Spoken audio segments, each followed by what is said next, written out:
I went home in a bit of a 40 winks actually. So I was happy to actually get home and have a bit of a rest before watching the footy last night. But just for those of you listening that may not be at Reservoir this afternoon, and I know, Robbie Arnott is playing for Pearcedale today, and of course Robbie Arnott is, he's Roger Arnott's son. He's also the nephew of Troy, who's playing in the 45s at Reservoir. So I feel fitting to sort of mention that the 45s for the Raiders are playing at Reservoir in a semi-final, knockout semi-final.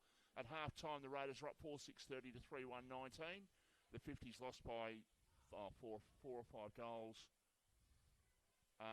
So the Raiders up by 11 points. Raiders finished on top in the 45. So you would expect the Raiders to go on and have a win in that one. They've been the best side of the year, only losing the one game for the year, and that was in round 2. So they've been a super side, 9 wins and a loss on the season. They should be the side that you'd think out of the other sides in the left of the Raiders, they're probably the side that's most likely to break the drought, although they'll have first opportunity to break the drought, assuming they get through and the others do as well next week. Absolutely. Now, Daz, in today's game, where do you see the key matchups lying? Well, it's going to be interesting. I think the Pearcedale midfield have finally figured out how to operate with and without Ryan Bastanak, which has been really impressive. We've looked at Archie McGuinness, we've looked at Caelan Thornton, and of course Jordan Bastanak, the kind of forgotten Bastanak, if you will, and I say that with all due respect. His last month's been fantastic. I think Nick Battle and his fellow Devon Meadows midfielders have got a battle on their hands, because I think McGuinness, Jordan Bastanak and Caelan Thornton all had 25 plus last week. So Nick Battle's going to need a bit of a hand in there, and of course Brandon White up forward's going to need to be stopped if you're Pearcedale today, because he can take the game away from you pretty quickly up forward. Very crafty and intelligent player. What about for you, Vossi? Where do you see the key matchups lying? Well, you look at Devon Meadows, and they've got you've got Nick Battle, you've got Joel Hillis there, you've got guys in the middle that can get the job done. Obviously up against the Pearcedale boys, the Bastanak boys, they're right in the cut and thrust of the action. It's going to be a fantastic game, and the way I look at it today, both sides have won, as I touched on the footy show, both sides have won here. Pearcedale won here last week, Devon Meadows won here about 6 weeks ago. So the ground itself isn't going to prove a problem for either side. They know how to play the ground, they know how to win here, so it's not going to present a huge drama for both sides.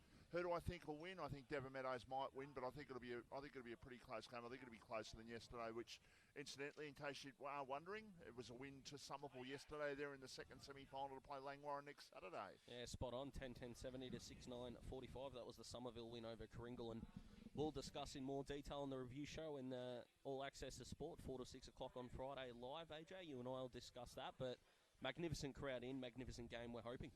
Absolutely. Now, Pro Finish Roof Plumbing is the stream sponsor. Also, for the radio, it's the Batcher World of Mornington Match of the Day. Vossi's updates will be brought to you by Bendigo Bank as the first siren sounds to start the first quarter here. Umpire throws the ball aloft. Trav Bravo gets quick clearing kick for Pearcedale going forward. And an early mark to Cruz West. Bit of a scrubby kick going forward. Clearing kick from Plumridge for Devon Meadows. Into the middle of the ground. Taken by Georgikopoulos there for Pearcedale. He goes wide. Heading out to the far side. Looking for Arnott. Can't take the mark. Players jump on the ball. The big fella there in Haynes for Devon Meadows goes up the line. Finds Joel Hillis with a mark. That's the second time a player's tried to shield their eyes away from the sun. Must be a bother to the left-hand side, boys. Hillis goes long. Just inside forward 50, but Jack McGuinness is going to rebound for Devon Meadows. So Frawley goes in short. He's found Trav Bravo just at centre half back. Traditional spot. He goes out wider. And we welcome all our RPPFM radio listeners. So Arnott, he goes a little 1-2 step. He goes on his left, goes up forward looking for Luke Daniel. Ball bounces in front of him and it'll go over and we'll get a throw in. Nearly a minute and a half gone in the first quarter, Michael Voss. Yeah, Robbie Arnott's had a couple early, and it's good signs for him. He had a great game last week, and probably outside of Jake Frawley was probably Pearcedale's best player last week. Ball thrown back into play. No score in the elimination final. Winner through to next week. Loser gone for season 2022. So all the bells and whistles on this afternoon to try and continue on their season. Another ball up on centre wing, right near the scoreboard. We've played 2 minutes in the opening quarter of the elimination final. Pearcedale have got a spare in the middle of the ground too, boys. So throw up by the umpire. There's a free kick. It is going to go to Pearcedale out of that ruck contest. So they've got Free man in the corridor. 2 and 2 in the inside 50. Get the ball deep and quickly. And they've got a 2-on-2 contest down there. Pack of players went up, no mark taken. Devon Meadows looking to clear. They hold the ball and now they get the underground hand pass and they're under pressure. But the ball falls free and they will get the kick away just, and the mark has been taken on half-back, and it's been taken by Brodie McConnell, who'll clear from half-back. It was really good spread from Devon Meadows as well. They made it a bit more difficult for themselves, but they did it well. Jake Frawley, he went over the back. Ball comes to ground. Looking for Trav Bravo, but he misses. Liam Drew goes through. He is tackled, and that is holding the ball, going the way of Pearcedale. Trav Bravo is going to take the free kick. Both teams are looking pretty composed to start, boys. I know finals pressure will ramp up the longer the game goes on, but settling into the contest nicely, both sides. So getting in that the way for Devon Meadows statement, but that's all right. Is Liam Drew. He's had a good start for Devon Meadows. Looks like Brady O'Toole has the job on Cruise West. Devon Meadows go forward. Gets over the back. Running onto it will be Justin Kiss. He has a shot at goal, but has out of bounds on the full. Vocal crowd too here down at Chelsea, which we love. I know what he was trying to do there, but that was not the ideal situation there for Devon Meadows. They just needed to just centre that ball. His foot swung in the right direction, Vossi. Just came completely off the outside of his boot, which is a shame. But if you're Pearcedale, you got to watch out for that defensively. They let 2 players be first to the ball before a defender got back, so got away with one. Pearcedale to clear. They go out to half-back, broadcast side. No mark taken, ball on the ground. Bastanak of the Ryan variety goes towards centre wing with the kick, and the ball is knocked over the line there on this occasion, and it's knocked over by Jordan Bastanak over the line right below where we are here this afternoon. Both sides still yet to score. We've played 4.5 minutes in the elimination final.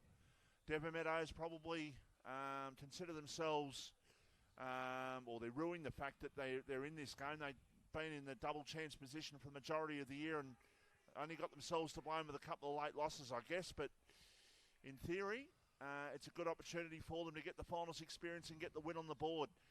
Kick off the ground towards half forward, and it goes over the line for a boundary throw in. And of course, the winner of this will play the loser of yesterday, which is Coringal next week in the first semi-final. A little bit of feeling just in the pocket there. We saw yesterday how that can spill over and cost a side, so they've got to be smarter. Bit of a local derby, this one, AJ, as well. Absolutely. There's no love lost between the two. Jones, he does a ruck word against McLeod. Caelan Thornton coming through the pack. He gets a dribbler going up forward. The play there was Setnarini over to Jordan Bastanak. He goes a little check side looking for Cruz West or Luke Daniel, who's at the back, but it comes to the front. Thornton. He's going to get a free kick for over the shoulder. Had a really good start, probably his 4th disposal, and we're only a few minutes in. He goes in short. He's found McGuinness.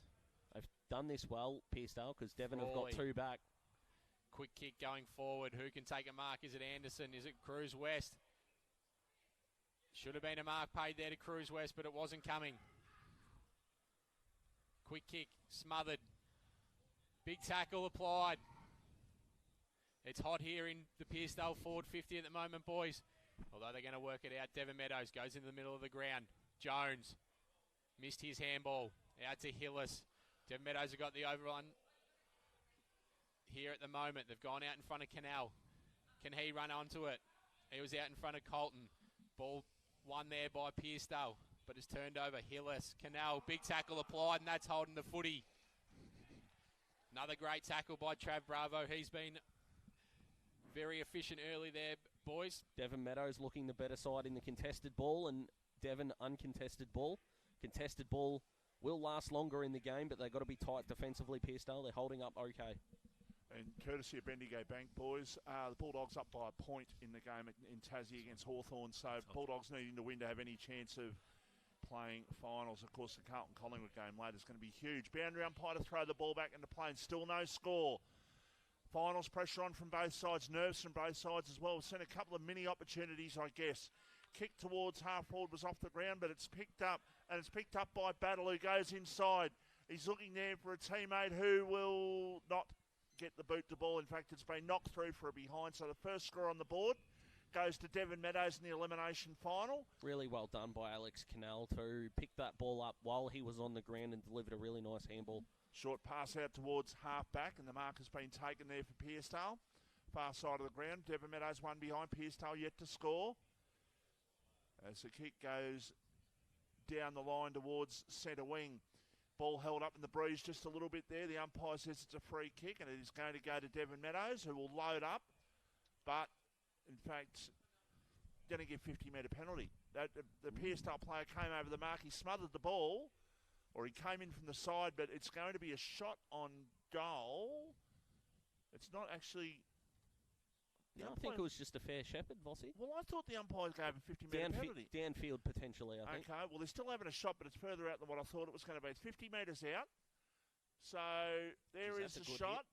And through for a behind. So Devon Meadows are two behinds. Pearcedale are yet to score. 8 minutes played in the elimination final for season 2022 in Division 2. So Ryan Bastanak will do the kick-in duties for Pearcedale. Interesting decision. Probably want him at the fall of the ball for where this ball's going to go, you'd thought. Still might be nursing something. So he's going to take it from fullback. He goes by hand over to Jake Frawley, who was sensational last week here. He goes up the wing, but he's kicked it out of bounds on the full, and Devon Meadows will get the ball back.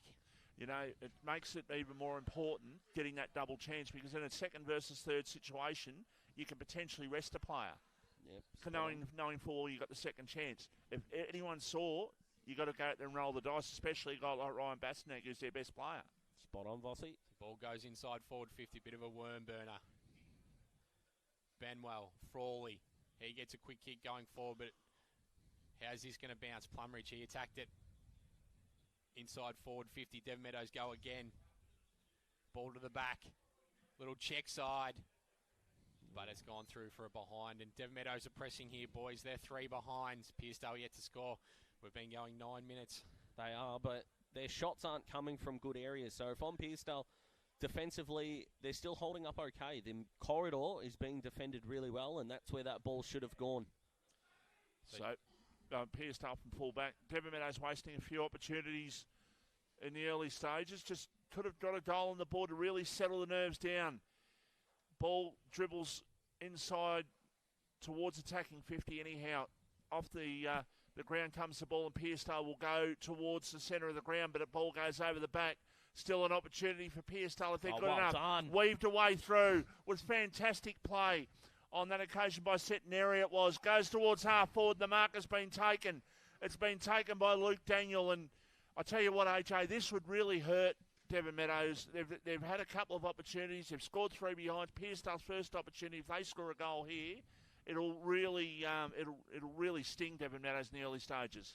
Yeah, that was great overlap there from Pearcedale Footy Club. I tell you what, if that ball movement stays up, Daz, they're going to be hard to stop today. Well, they missed that target on the wing, didn't they? They kind of had to improvise it, and the old shake and bake was outstanding. But the kick even better. To a forwards advantage. Now it's up to Luke Daniel to put this through.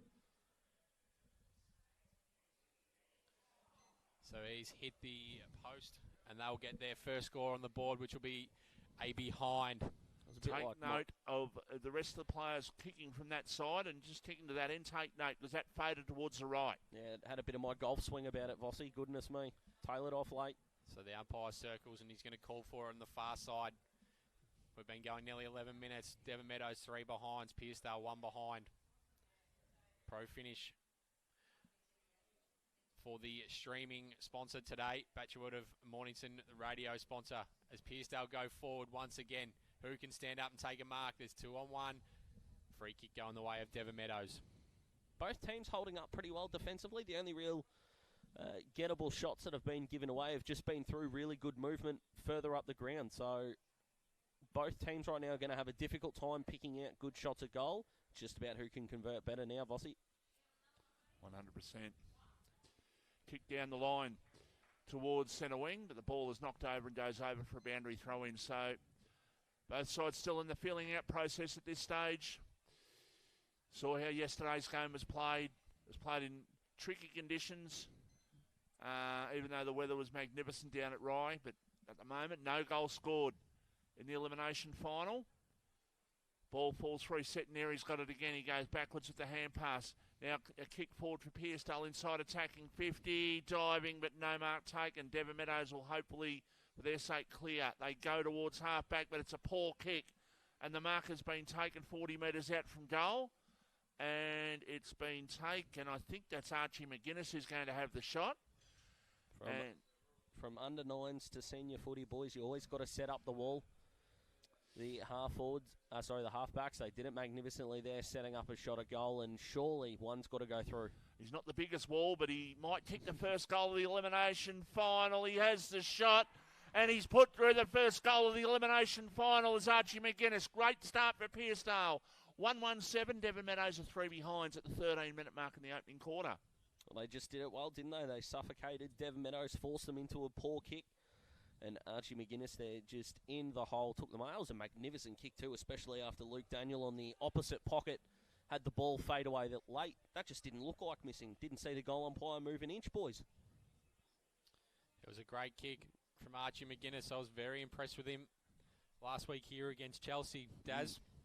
Yeah, he's had a really, like a lot of the Pearcedale midfielders, like we spoke about at the top of the broadcast, have really come into their own since Ryan Bastanak missed some time, and he's starting sort of on a wing, very narrow wing, considering the centre circle is not in the direct centre of the ground. So the free kick's going the way of Pearcedale. Jake Frawley from half-back. He goes in looking for Cruz West. Big pack forms. No mark was taken.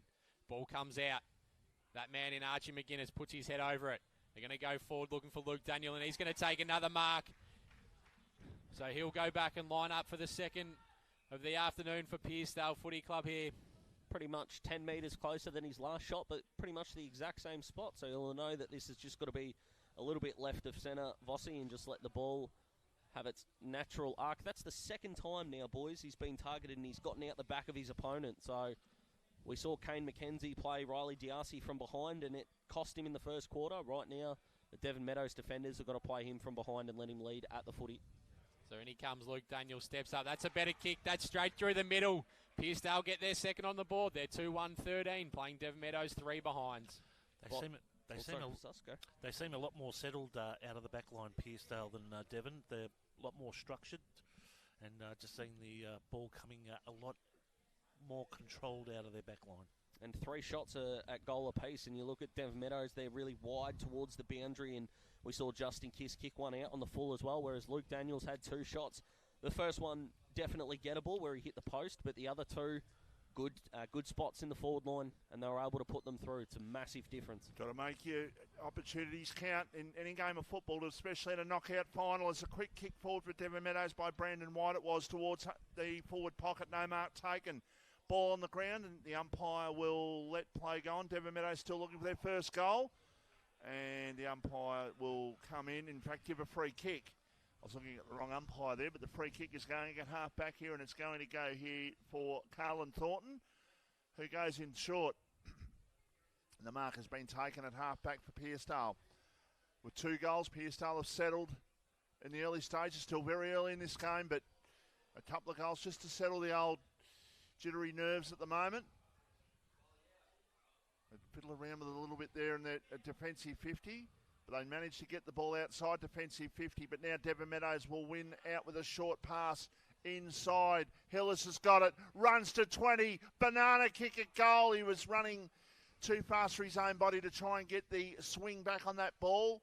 Devon Meadows have kicked their 4th behind. 4 behinds. Pearcedale 2-1-13 and played 16 minutes in the opening quarter here at Beardsworth Avenue in Chelsea. Geez, he deserved that because he was in that 2-on-1 contest just down here in the pocket and forced Pearcedale into a poor disposal, deserved to finish. He could have straightened up, not quite sure why he kept running out on the angle and went the banana kick. He had the left foot snap or the drop punt if he kept running straight. So deserved to finish off his good work there. And Devon Meadows, they need a goal to settle themselves here. So Bastanak brings the ball back in. Great kick. He finds the target, and that's probably the reason why he's kicking in today, Daz. Yeah, you're not wrong, mate. McKenzie. No, you're not wrong at all. If they're getting silver service like that, the half-back line, they'll appreciate it. So McKenzie goes out to the far wing. Mark taken by Drew, the Liam variety for Devon Meadows. He goes looking for a target inside forward 50. It's going to be rebounded there by the Dales. Handball out from Frawley. Over to McGuinness. Mark taken. Got to wonder why the plan is to kick to the pockets. I think that's the 4th time Devon have done it so far, and they haven't really gotten any reward for it. They need a bit more structure up forward and someone to kick to at the top of the square. I think Pearcedale are just exposing them with their ball movement at the moment, Daz.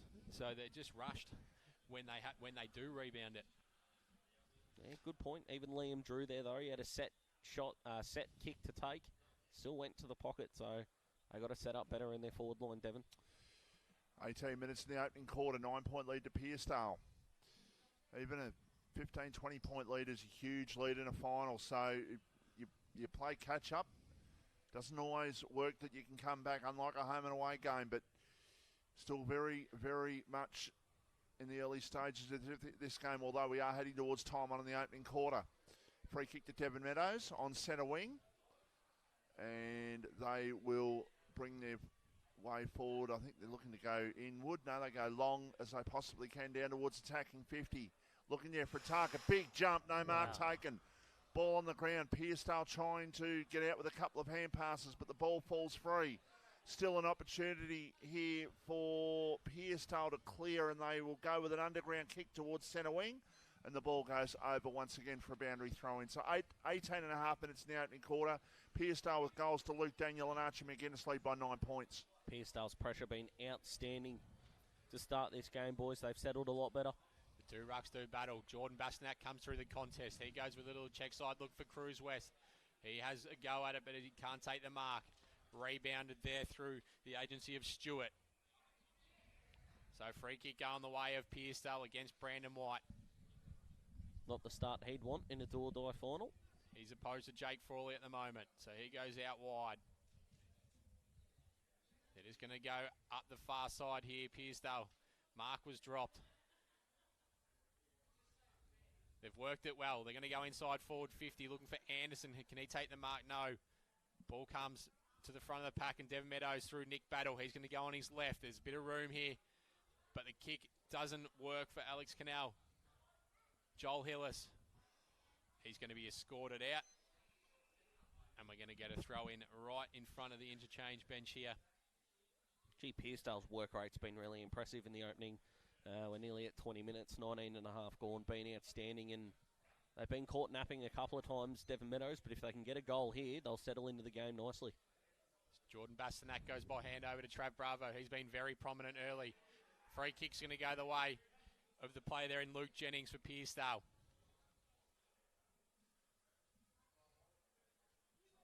Probably should have gone a bit quicker now that numbers have got back. He's going looking for Luke Daniel, but it's going to fall short.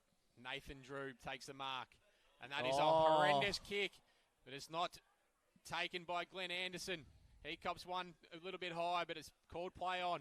Jones in the middle for Pearcedale. Needed to take that. Battle on his left. He goes inside looking for White. Can he take the mark? And he can. It was all as a result of Hugh Jones missing a tackle, and they're going to concede their first goal, and that was a missed tackle in the centre. Can't afford to miss your tackles, and especially when you've got Devon Meadows on the run. That's a 12-pointer. Yeah, that really should have been taken by Anderson. That was a horrific, well, it's not a turnover because he almost turned it over from the opposition, but the miss mark has then resulted in Hugh Jones being under pressure in the midfield, and then Devon Meadows being able to take it from basically coast to coast, and Brandon White over the top and goal. Yeah, so the two players that deserve the shout out there, Brandon White, who kicked that goal, but Nick Battle as well, who spread from that contest really well, and they had someone to kick to in the forward line, which is all that you ask for as a midfield group. Really good one-on-one, and of course out the back, and thank you very much. So just waiting for the ball to reappear. We've lost the ball. Gotta love local footy, don't you?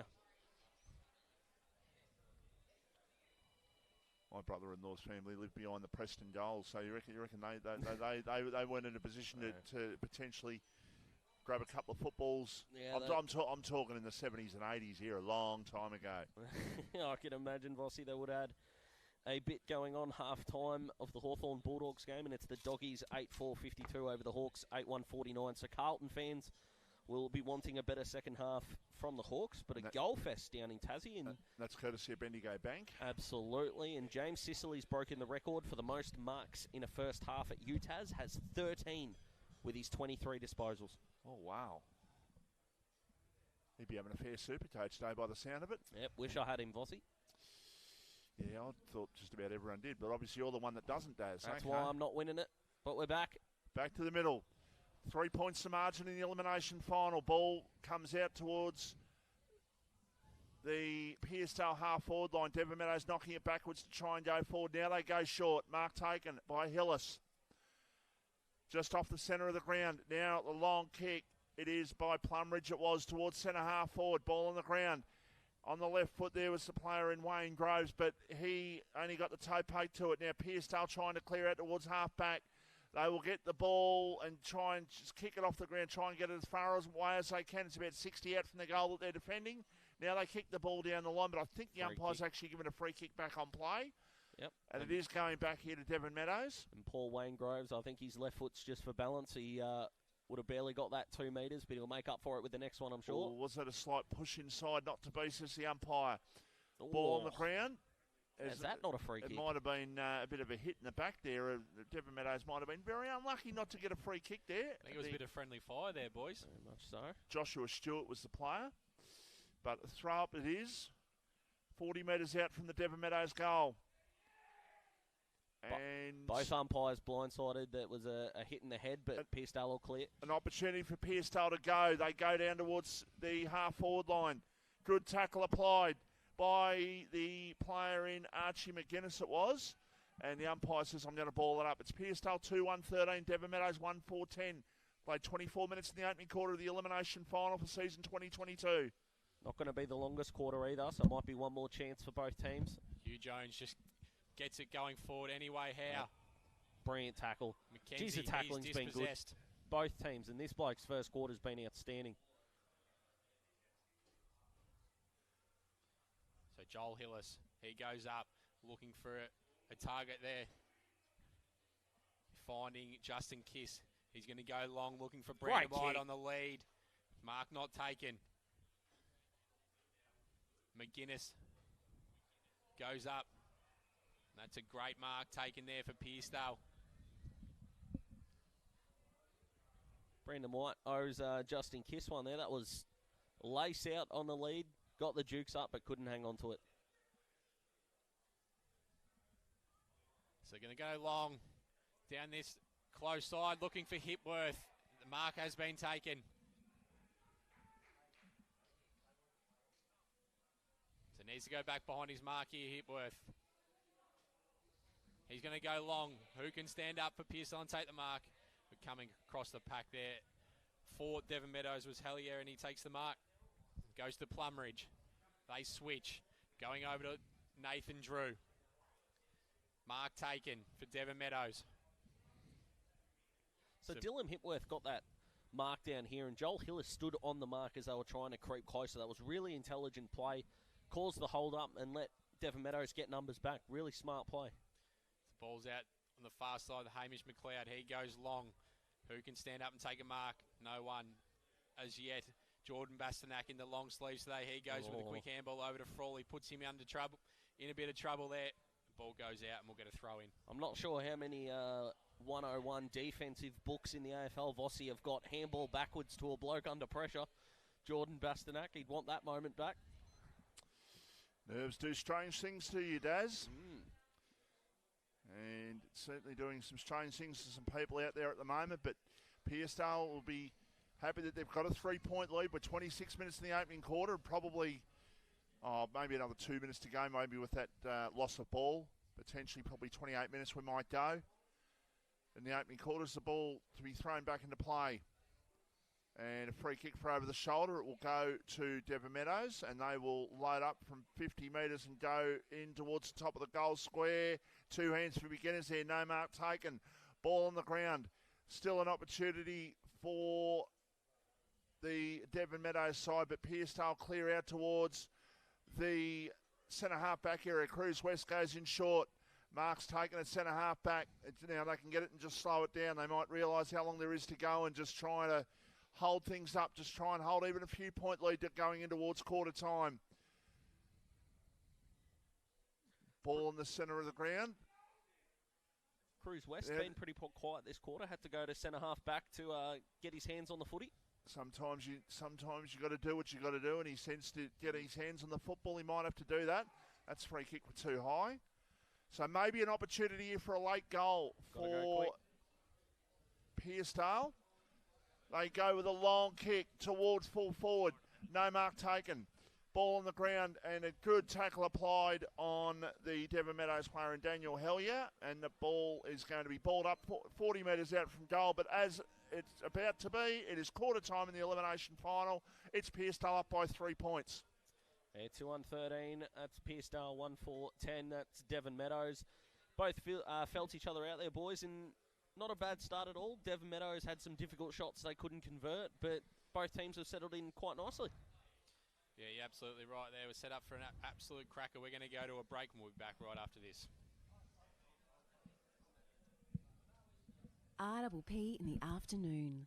More and more people with a taste for quality are shopping at Eliza Meats. Kevin and his lean team pride themselves on the finest cuts, from juicy steaks and roasts to high-grade mince and sausages. And Eliza Meats are the gourmet specialists. Inquire about Eliza Meats Spitfire. Phone 9787 4473 for a mouth-watering meal fit for a king. It's all at Eliza Meats. See our sponsor Kevin at Eliza Meats, 112B Mount Eliza Way, a station sponsor.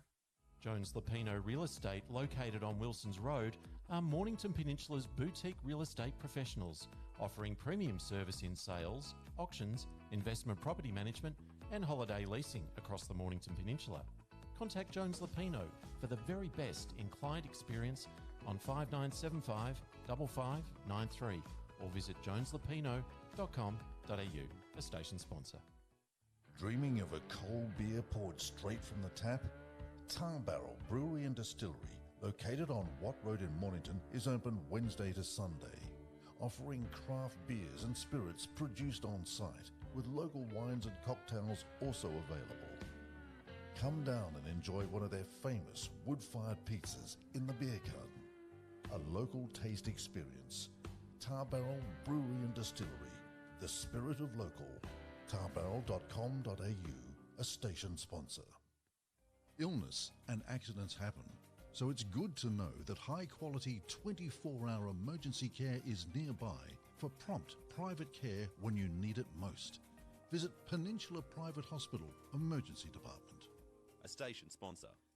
Battery World now open in Mornington. We know batteries. We know our 75 D23Ls from our DIN 65 LHs. And we know which is best for you. We have the range and a spark no one else can match, because we live and breathe batteries. Those beautiful boxes and cylinders that power our lives and our passions. That's why we're the batteryologists. We're Battery World. Battery World Shop 1, 43 Mornington Tyre Road, Mornington. At SJS Accounting Strategies in Mornington, our mission is a simple one: to make running your business easier.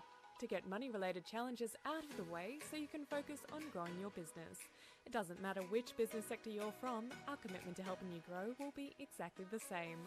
Why? Because our team loves helping businesses achieve their goals.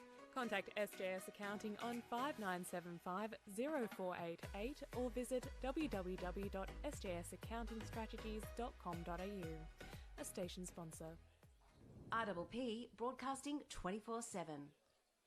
Welcome back to the elimination final here between Devon Meadows and the Pearcedale Football Netball Club. It sees Pearcedale leading by 3 points at quarter time, 2-1-13.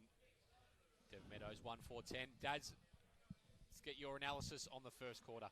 Yeah, so if on both coaches, I'm actually feeling pretty positive about the way that the game started. The ball movement between the arcs has looked okay for both sides. The kicking efficiency, I don't think is going to be high, but we're final, so we're not going to harp too much on that. But Devon and Meadows, I should say, it's looking a lot more difficult to generate good shots in their forward half.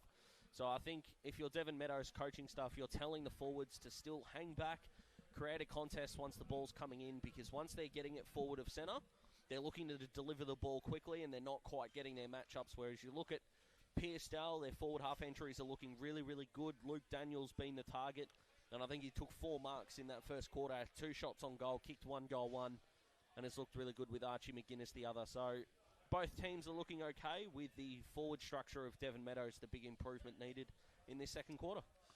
So the vision is brought to you by Pro Finish Roof Plumbing. Also the radio brought to you by Bachelor World of Mornington. And of course today, boys, in the AFL, if the Dogs beat the Hawks, then Carlton will need to beat Collingwood to make finals. If Hawthorn get over the line, Carlton are safe. And of course, if Sydney beat St Kilda by approximately 53 points, they'll finish top 4, knocking out Fremantle or potentially Collingwood. So a good opportunity, great day for AFL footy as well. So if you've got it on the background, chuck it on mute while you're listening to us, and you'll get to enjoy a fantastic day of footy at all levels. Johnny Beswick down in the Pearcedale huddle will give us a wrap of what's happening down there very shortly. Fantastic. Who do we think wins that Carlton-Collingwood game, boys, before we get to the huddle? Carlton wins. Yeah, Carlton for mine. So just a little point of note, the last 15 games in the AFL, 9 last week, 6 this week, I'm 15 out of 15. Wow, there we go. Mind you, I was tipping terribly early in the season. Beautiful, so not too far away from the start in the second quarter here at the Chelsea Recreation Reserve. And of course, yesterday's game, Somerville 25-point winners over Coringal, so they'll play Langwarrin next week, with the winner of this game playing Coringal. Sam Walsh is laid out. Yeah, Herald Sun reporting that he might have been not ready to go, so a big blow for Carlton. I tipped Collingwood anyway, so that gives me a bit more confidence, boys. But tell you what, I am confident in. Fantastic second quarter, and fingers crossed, a magnificent finish. So we're just waiting for a few spectators to exit the arena here. Spectator right in front of me with the old beanie on, not giving me the greatest of views, but that's all right. Yeah, I don't think any of us have got a great view here at the moment, Daz. But we won't be too far away from a start here in the second quarter.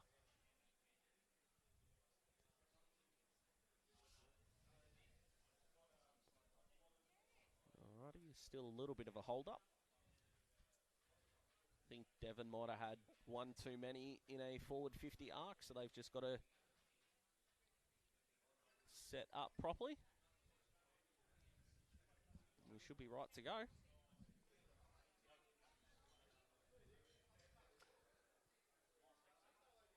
Alrighty, a little bit of a lull here. Just waiting for the final spectators to be removed from the oval. Come on, people. We've got to be better than this. Volatile Vossi's riding itself.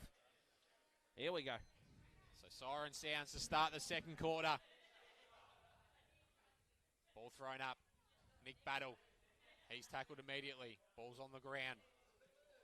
Just going that little bit closer towards the Pearcedale goals. We're going to get another stoppage. Finished the first quarter really well, Nick Battle. He's got to start this quarter well too, because Pearcedale's clearance work is exemplary. So Jordan Bastanak, he's dispossessed.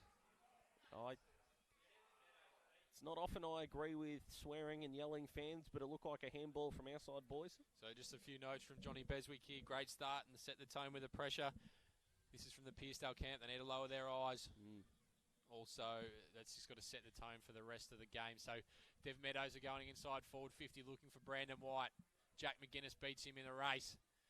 He's going to rebound from the defensive 50. He goes up to wing looking for Cruz West. He's leading in the race. Ball's on the ground. Jamie Plumridge with the footy now. He goes over the top. Little not called 15 metres. So the overlap run here for Dev Meadows is working. They're going to go up looking for that man in Brandon White. He's taking the mark. He's going to roll on his left. Who can stand tall Hugh Jones, the ruckman for Pearcedale, and he even goes for a gallop there, boys. Out to Trav Bravo, but it's gone over his head. Nick Battle, he takes one step. He gets his kick on goal, and it hits the post. All right, so we're writing the defensive 101 book today, apparently, and it's not handballing backwards, and ruckman should not be playing on and kicking outside of 50, Vossi. Brilliant by Nick Battle. The step inside, he always favours his left foot, but he came back inside and once again faded to the right a bit and clattered into the post, much like Luke Daniel in the first quarter. So 2 minutes played in the second quarter. It's 2 points to margin in favour of Pearcedale. So the ball is tied up there on half forward. Now it comes free, and it's an opportunity still for Devon Meadows perhaps, but Pearcedale's defence is very, very good. They will concede the free kick though on this occasion. And they've got the opportunity to go forward here at Devon Meadows. They've wasted a few opportunities, six shots to 3, but managing to kick behinds rather than goals in the all-important knockout elimination final. Free kick for in the back, and Devon Meadows will have a shot at goal 25 metres out from goal. And I think it could be Hillis. I think it could be Joel Hillis who's having the shot. I'll tell you what, it was an absolute dart coming inside 50. Nearly took Hugh Jones's forehead with it going inside, but the free kick looked like it was there, and they've just got to put one. They've got to put it through. This to put Devon Meadows in front, and Joel Hillis has put Devon Meadows in front. Early stages of the second quarter in the elimination final. 2-5-17, Pearcedale 2-1-13. Margin is 4 points. He's probably been the best so far. Joel Hillis for mine. His first quarter was fantastic, and good leadership there. Good players, good leaders stand up when their teammates aren't quite executing. They execute themselves. So fantastic finish. And now it's over to you, Pearcedale. They haven't won a clearance this quarter. They've got to win one, drive it inside 50 and generate a score. Cruise West needs to get involved in the forward half of the ground. So 3.5 minutes gone in the second quarter. We're back in the middle of the ground. Hugh Jones, he butters up his ruck work, and he's given a holding the ball free kick. Couple of moments going the way to take back of Haynes. He goes in with a driving ball inside forward 50. Brandon White from behind. Ball comes to ground. Who can run onto it? Colton for Pearcedale has, and he's going to get a free kick over the shoulder. They could switch. Pearcedale. So they're gone in short. They've found Caelan Thornton. They can come into the middle of the ground. Trav Bravo's all on his own out on the outside, boys. He's going to get it here. Maybe. So that's a poor kick. That's set up Trav Bravo. Liam Drew. They're out here. Devon Meadows, Bargmata goes in. Who can take the mark? It's a one-on-one. Bit of a show of strength. But McConnell, he gets a kick off the ground and gets a goal for the Devon Meadows Footy Club. They move on to 3-5-23. Pearcedale 2-1-13. It was just a really poor kick. They were out. Pearcedale and Trav Bravo was all on his own. Created a really good contest, and then out the back, Brandon White did really well to let that ball come out the back, and a nice little finish by Brodie McConnell, boys, and Devon are just starting to flex their muscles a little bit. Pearcedale have got to settle.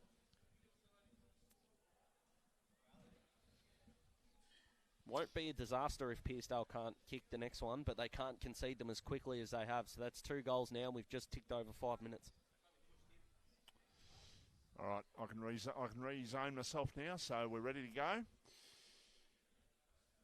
Back in the middle, 10-point margin in favour of Devon Meadows with 2 early goals in this second quarter. And a ball up to take place.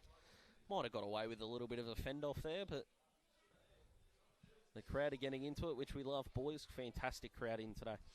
Whatever happens with Pearcedale today, it's been a fantastic season for them to get where they have. Obviously, they want to continue on, but it's all a learning curve from where they've been over the last probably 9 years or so. But still plenty of time to go in this game. But Devon Meadows looking good in the early stages of the second quarter. Kick towards half forward. No mark was taken. Now Bravo with a hand pass. Now they go with the kick down towards attacking 50 and going back and taking the mark. It looked like, I think that's Daniel Hellier who takes the mark. Tell you what, I've been really impressed with Nathan Drew's composure off half-back too. His last 3 kicks, He had a couple in the first quarter which were absolute bullets, and his kick to the wing there was fantastic. Good composure in a final. So, bit of an unrealistic attempt there, boys, I think.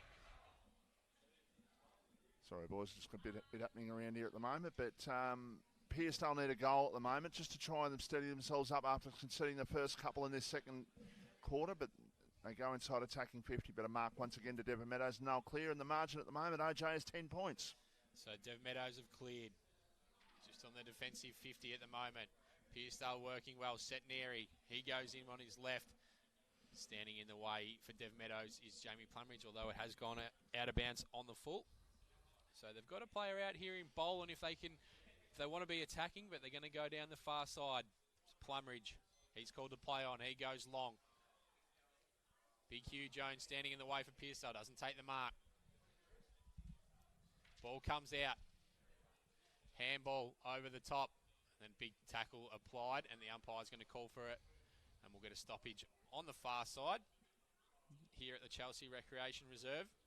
Good communication between the Devon Meadows defenders, calling one back. Pearcedale had a spare standing in the goal square.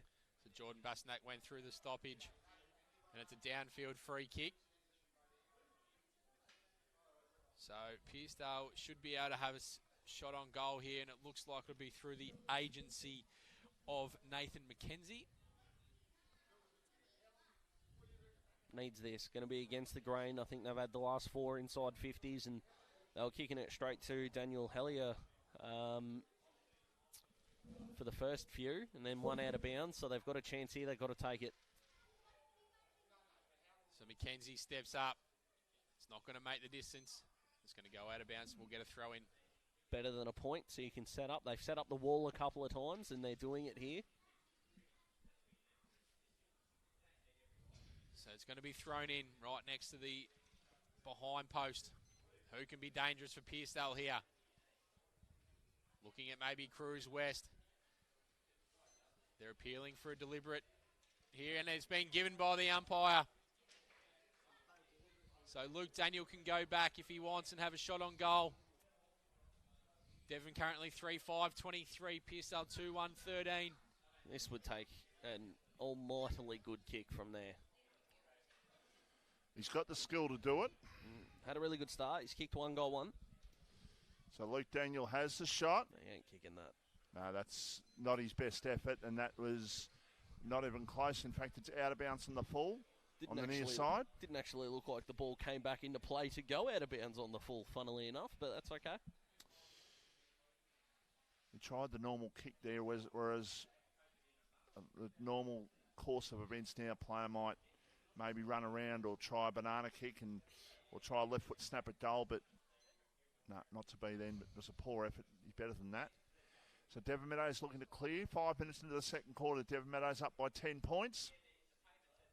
I like that they're creating space down the line here, Devon Meadows. Long kick down towards Hillis, who goes up at the back. In fact, it's been marked in front, and it's been marked for Pearcedale. I can't quite pick up the number there. Who's got that? I think it's Archie McGuinness. Okay, so it is too. It is Archie McGuinness. He goes towards the top of the goal square. No mark taken. Almost a mark there for Pearcedale, but it's taken away by Drew of the Nathan variety. Goes out towards the half-back line. Pearcedale looking to try and keep the ball in, but the ball is out of play for a boundary throw-in. Free kick, holding the man. In fact, okay, so it is still an opportunity here for Pearcedale.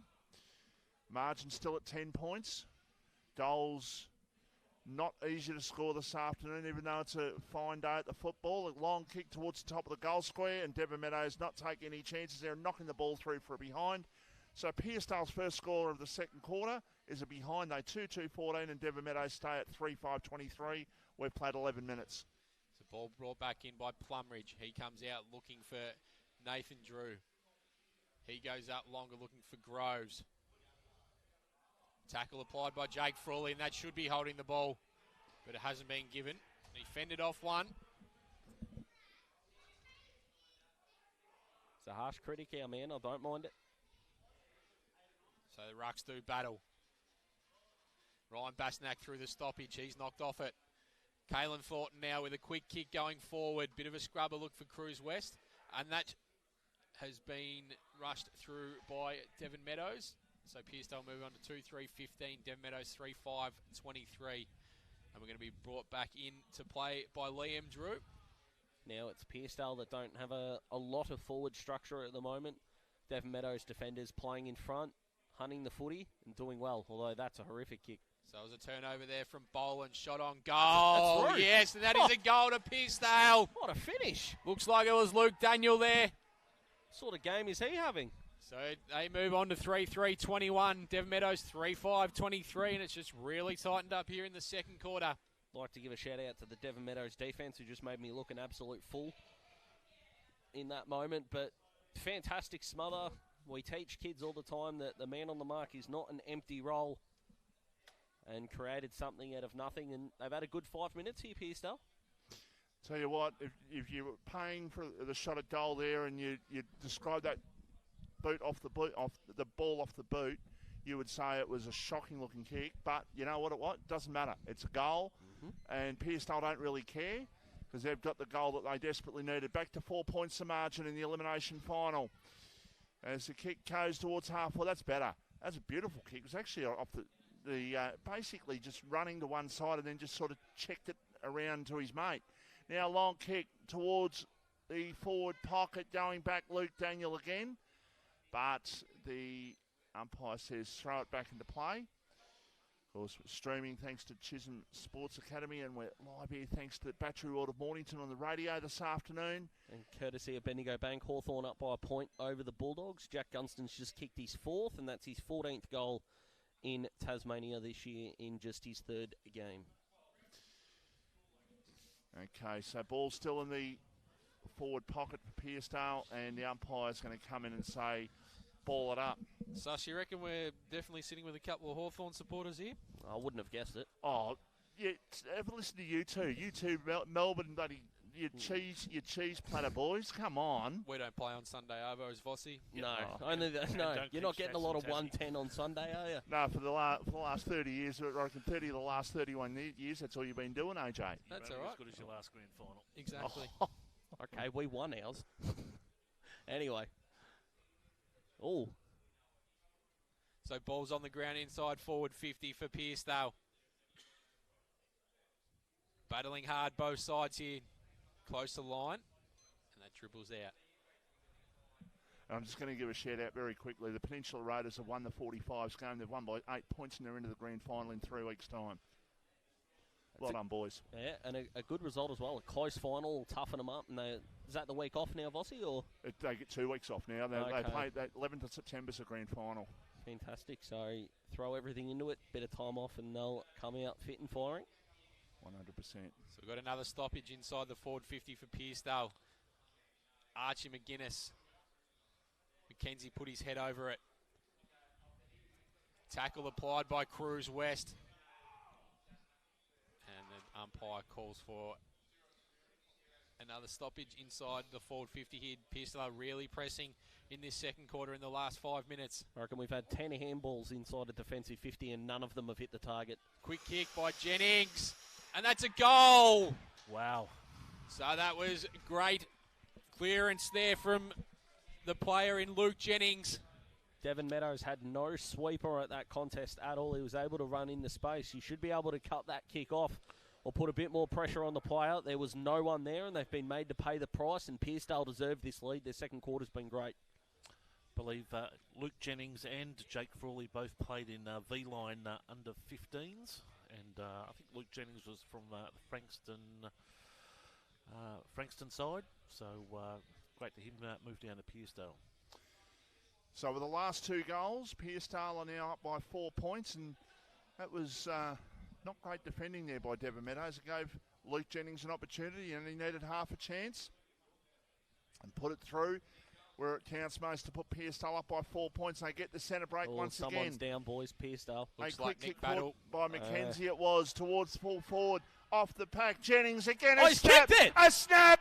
A goal!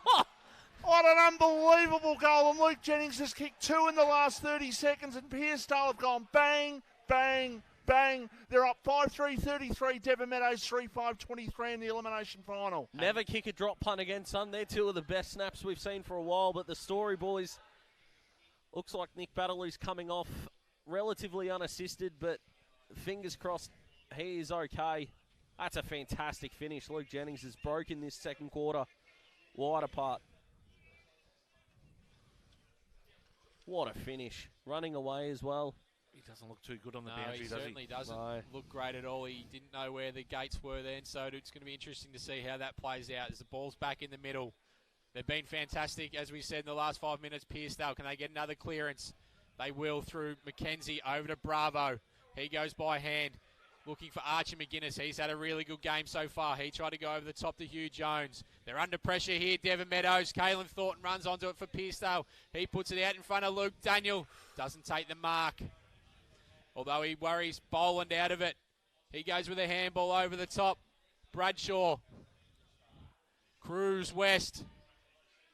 But that's a poor kick. Standing in the hole was Brandon White. They need to get a bit more out of him today, boys. Yeah, they need some composure and they need their hands on the footy. A few effective kicks, slow the game down, and then build up their own momentum to break Pearcedale's, because this has been a tirade for the last 5 or 6 minutes. The big difference I see in this at the moment, boys, is Pearcedale's ball movement. We've said it before, but they look so dangerous when they're really going fast with their ball movement and they're worrying Devon Meadows. And it's starting in the midfield as well. Caelan Thornton's lifting. Jordan Basternak's been good.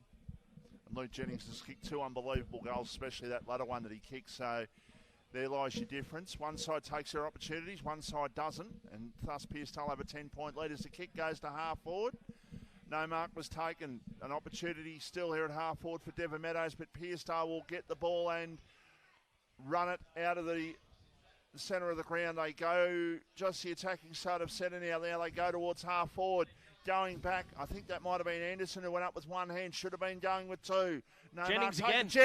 Jennings on the right foot. what? He's kicked 3 in the last 3 minutes. Luke Jennings, he's put Pearcedale 3 goals up, and he is having the day of unbelievable proportions here. He is just absolutely on fire at the moment, boys. What?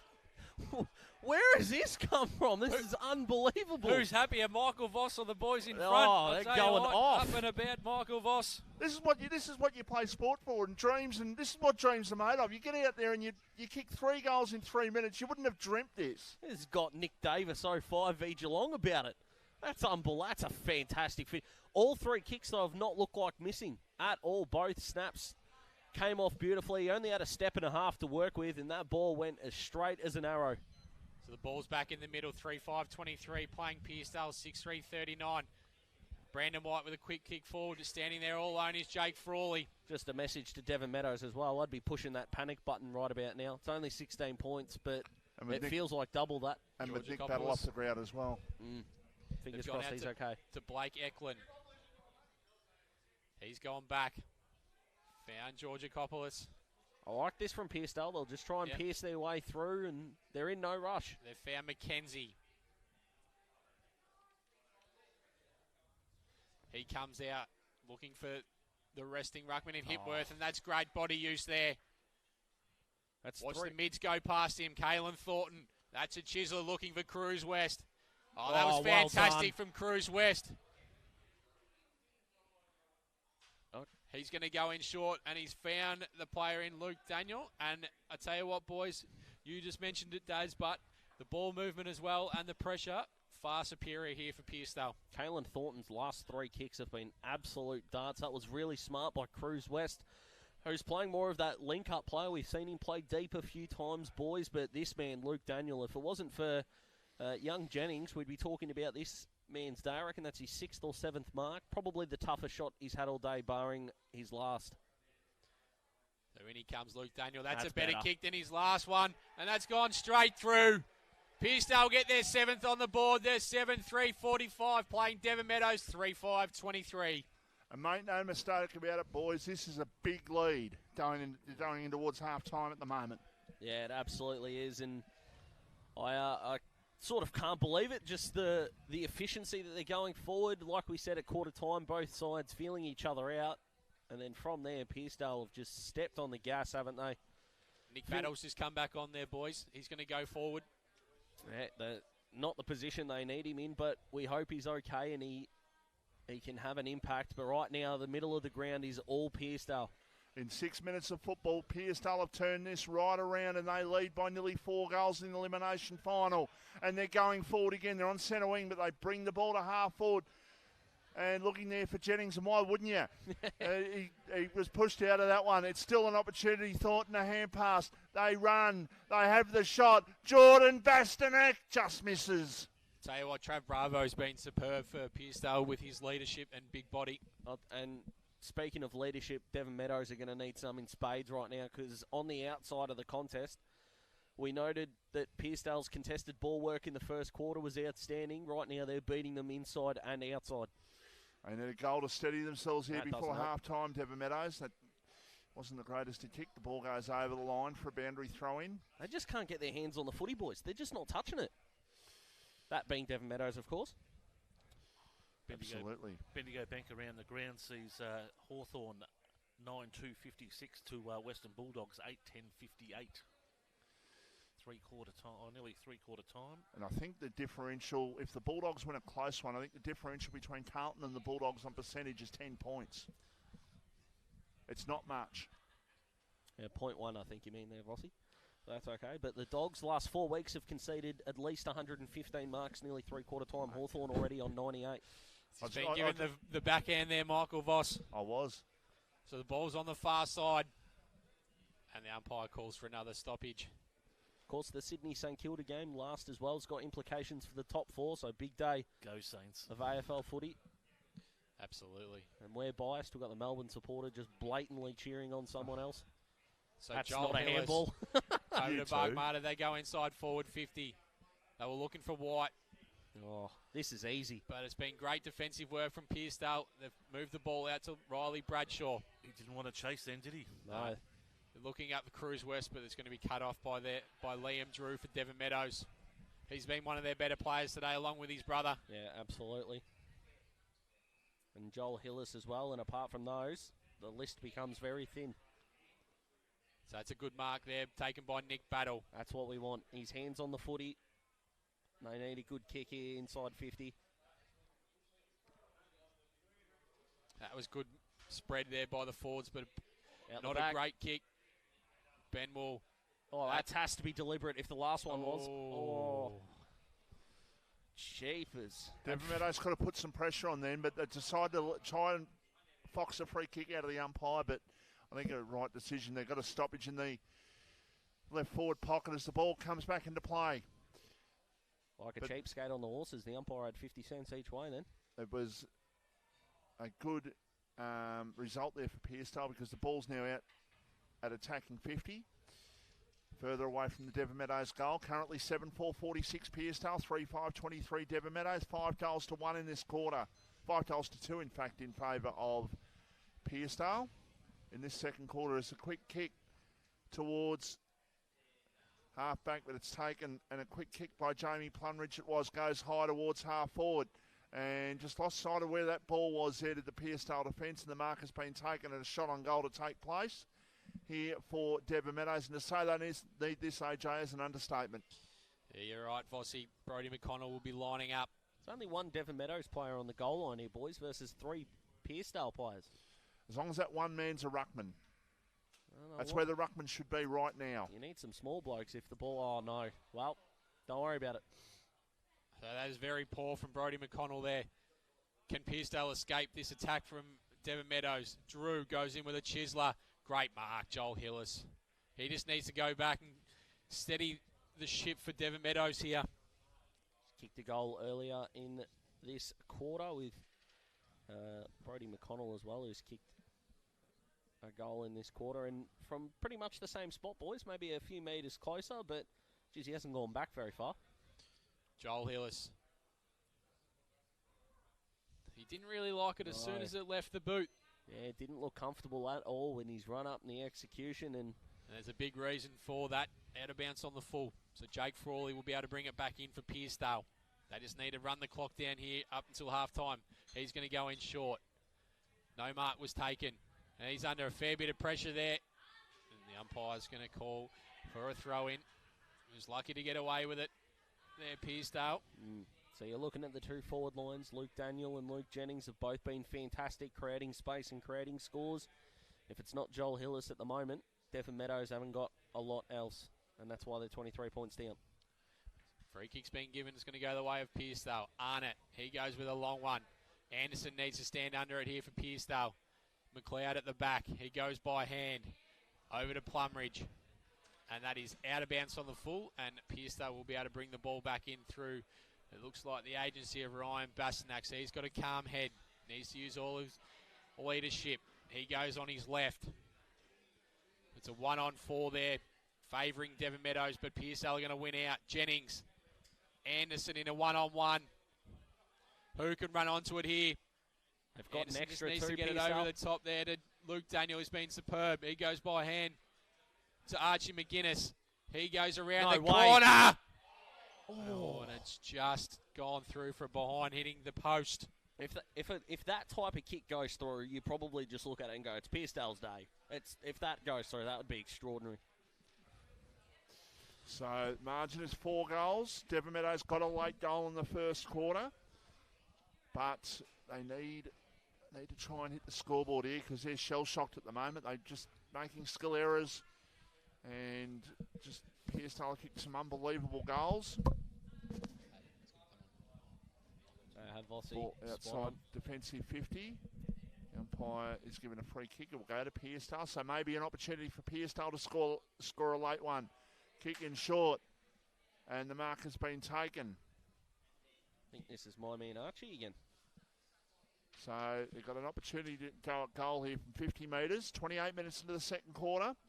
Geez, if you take a 5-goal lead into half-time, you're laughing, aren't you? This is a huge lead in a final. This is going to take everything Devon Meadows has got and more to overcome in the second half. Not the greatest of kicks.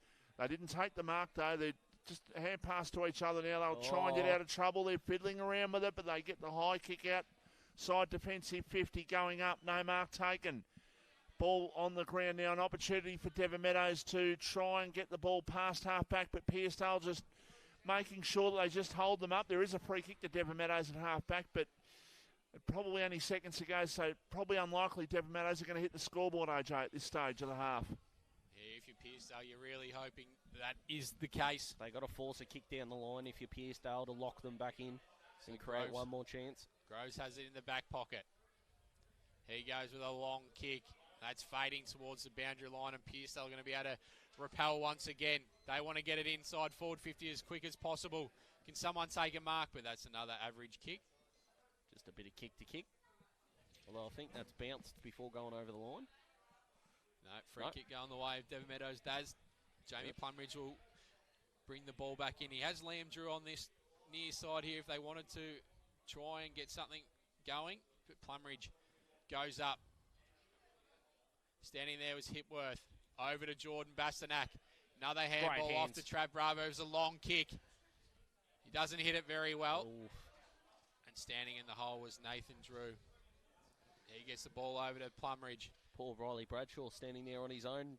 Had the arms out going, what about me? So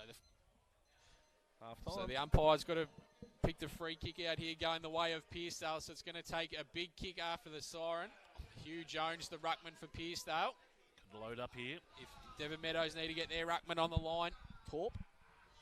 I want to see it. We all deserve a torp.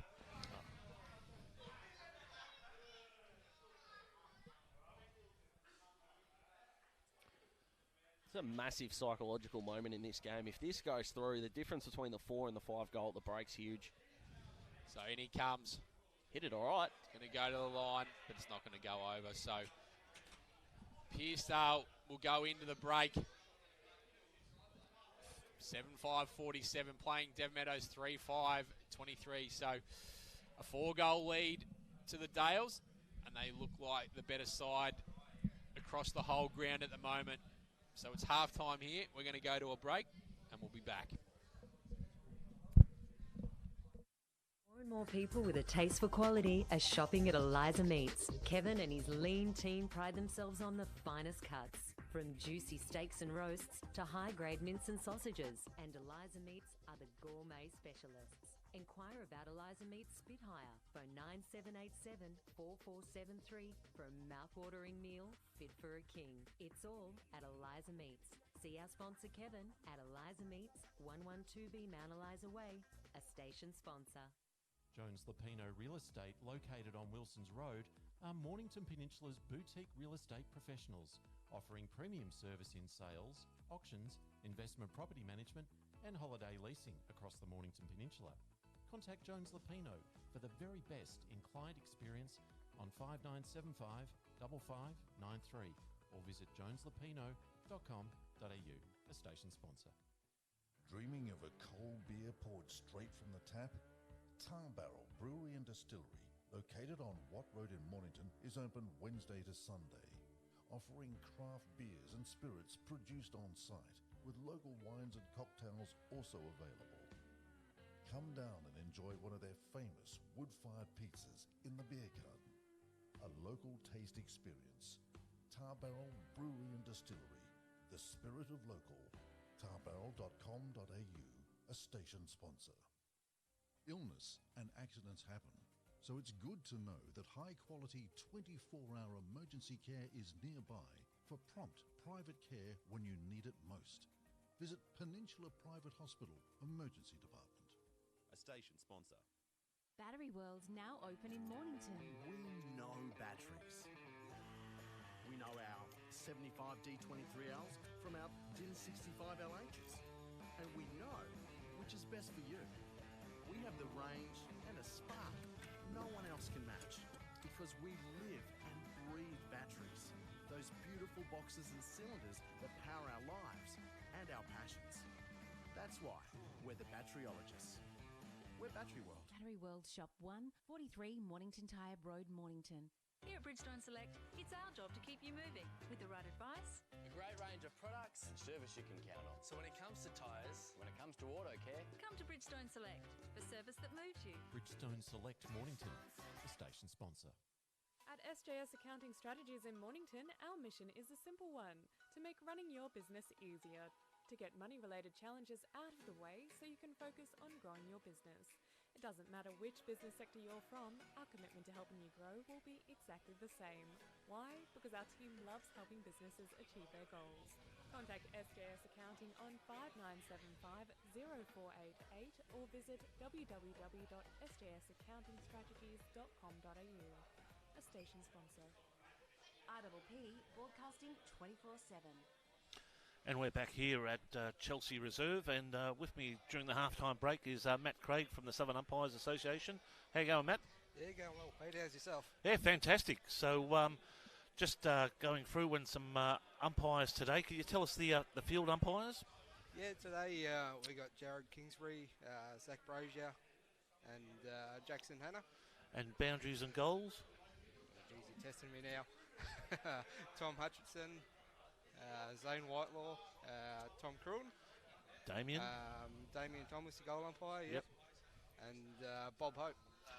No worries. I can tell you Damien was our first up winner on Friday afternoon in our all aspects of sports show. He was the first SMS to come through, and he wins the football in the back here. So we'll pop down and see Damien after the match, so great to see. Can you tell us, Matt, about the aspects of getting selected for a final? Yeah, so essentially, probably not too different to a football club. We like to view ourselves as the 23rd club, essentially. You know, training every Wednesday night, show up to that. That's a advantage, I guess, at the end of the year. Support the place, get around it. There's finals criteria that's set out at the start of the year. You know, you can't just umpire one game and, you know, you're at Frankston Park for the last Sunday. That's probably not going to go well, you know. I guess, you know, it's all the coaches are here today, pen and paper, taking notes. First couple of weeks of finals, everyone's pretty well guaranteed to get a run. As time goes on, numbers dwindle, and hopefully we end up with a pretty good panel at the end of the year. No, and still a full complement on Tuesdays and Thursday nights at training? Yeah, Wednesdays. Wednesdays, yep. Wednesdays the night. probably something we've been building on for the year. Wednesday night just gone was huge. We probably had 80 people in the room, which we set out to do that at the start of the year. Obviously, the last couple of years being locked up hasn't been great for our retention. But, yeah, it was real rewarding to see that building full Wednesday night. Wednesday, senior focus, of course. Monday's more junior based, but, yeah, it's just great to be back finals footy and getting around it again. It is. We were having a chat with Scotty Grimster down at Rye yesterday during half-time, and he also mentioned that, look, to have an uninterrupted break throughout the year is fantastic, going straight through to finals, so really good to select to go forward. Now, tell us, we can still become umpires. How do we do it? Do we just go to the webpage? Yeah, go to sua.org.au, send us an email. Failing that, go to AFL South East website, get in touch with Hayden O'Connor, where we've probably got more avenues than ever these days with our partnership with AFL South East. There's plenty of resources out there, and definitely looking to 2023 now. Hopefully what we've developed and reignited this year, I guess is the word, can keep on rolling until 2023, and get some people around my age, 30s, 40s, mid-20s, and try and get the Mpnfl back to what it was. No, and with that, I suppose, got to ask the questions. Do the umpires have a footy trip? We do. Yep. We do. Traditionally, it's been pretty good. Whatever happens on the footy trip stays on the footy trip? Yeah, it's pretty good weekend away. All pretty good blokes. You go on footy trips with whatever footy club it might be. There's usually a bit of a blue with someone, but I don't know. We don't really fight with one another. But it's normal. We go away and have call the end of the year and call it time. We'll have Mad Monday. We'll have Mad Sunday. Yep. Like I say, we're very similar to a football club, but not quite. No, and with that, when would you anticipate pre-season starting? Probably last week of January, round about then. That's when we get going. So I'm not going to lie, I'm looking forward to a couple of months off, but I won't mind getting a few phone calls over summer from new umpires. No, and with that, look, I might put you on the spot here, but just hear us out. We see some changes at the AFL with umpiring and selection. Will they come down to local and community-based organisations? In terms of? Oh, I think they might have had a selection process or going through that. You mightn't have heard of that yet, or? Nah, yep. I haven't heard of that one. So. Yeah, so I just hearing something come through in the last week that there might be a shake-up at a senior level of umpiring. Oh, okay, yeah, righto. So it'd just be interesting to see if that flows down to. It'd be great to get that filtered back. I mean, we've been fortunate this year. Robbie Young, he's come back from VFL, is sort of forced to retire, not due to poor umpiring. He had a bit of a mishap with a car accident, and he's made his way back. So it's great when they filter back to us.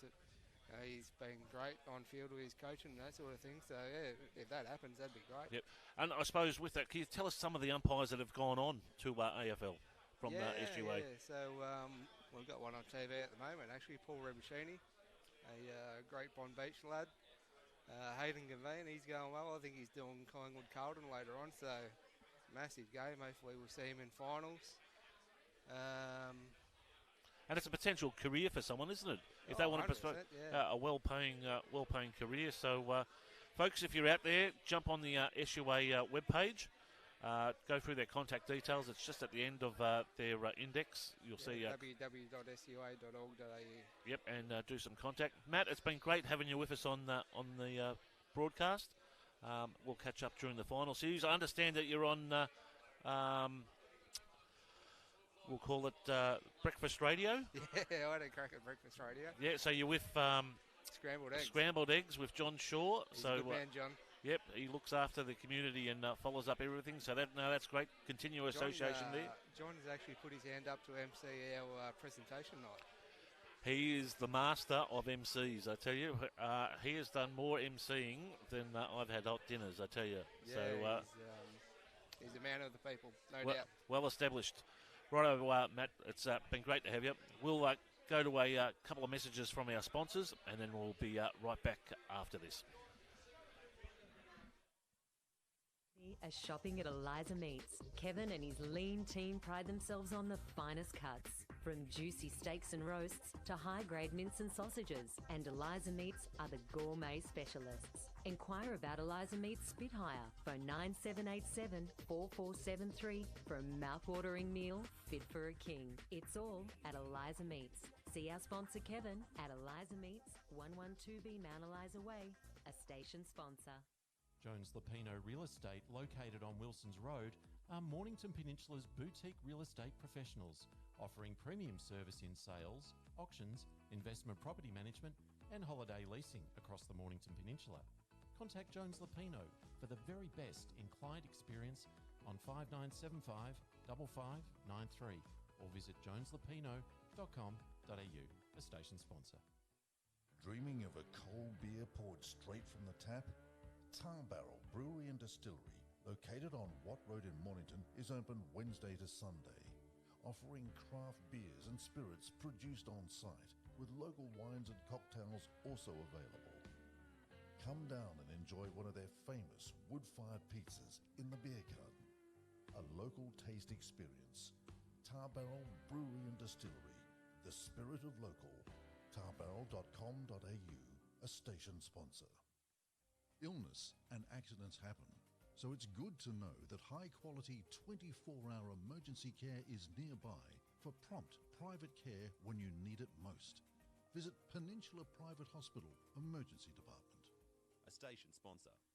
Battery World now open in Mornington. We know batteries. We know our 75 D23Ls from our DIN65 LHs. And we know which is best for you. We have the range and a spark no one else can match, because we live and breathe batteries. Those beautiful boxes and cylinders that power our lives and our passions. That's why we're the batteryologists.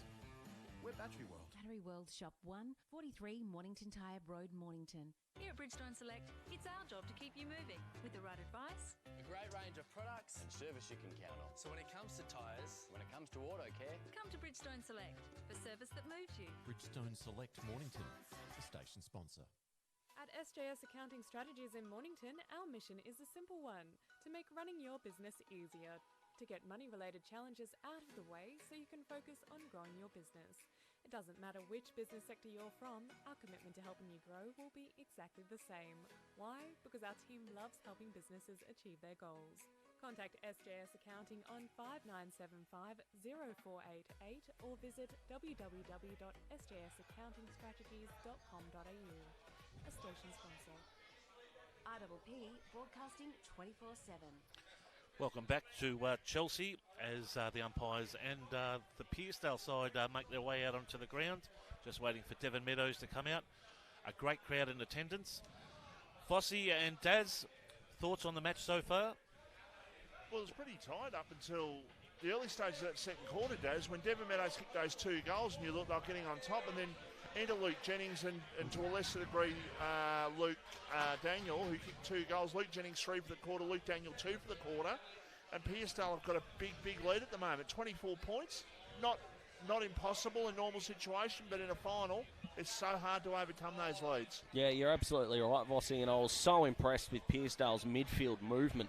The way they were able to get the ball in their forward half, trap it in there, and like you said, Luke Daniel was pretty methodical. He was doing all the right things offensively. He kicked a beautiful goal for the wrong side for a right footer in that second quarter. But yeah, Luke Jennings, the X factor. We talk about X factor a lot in footy.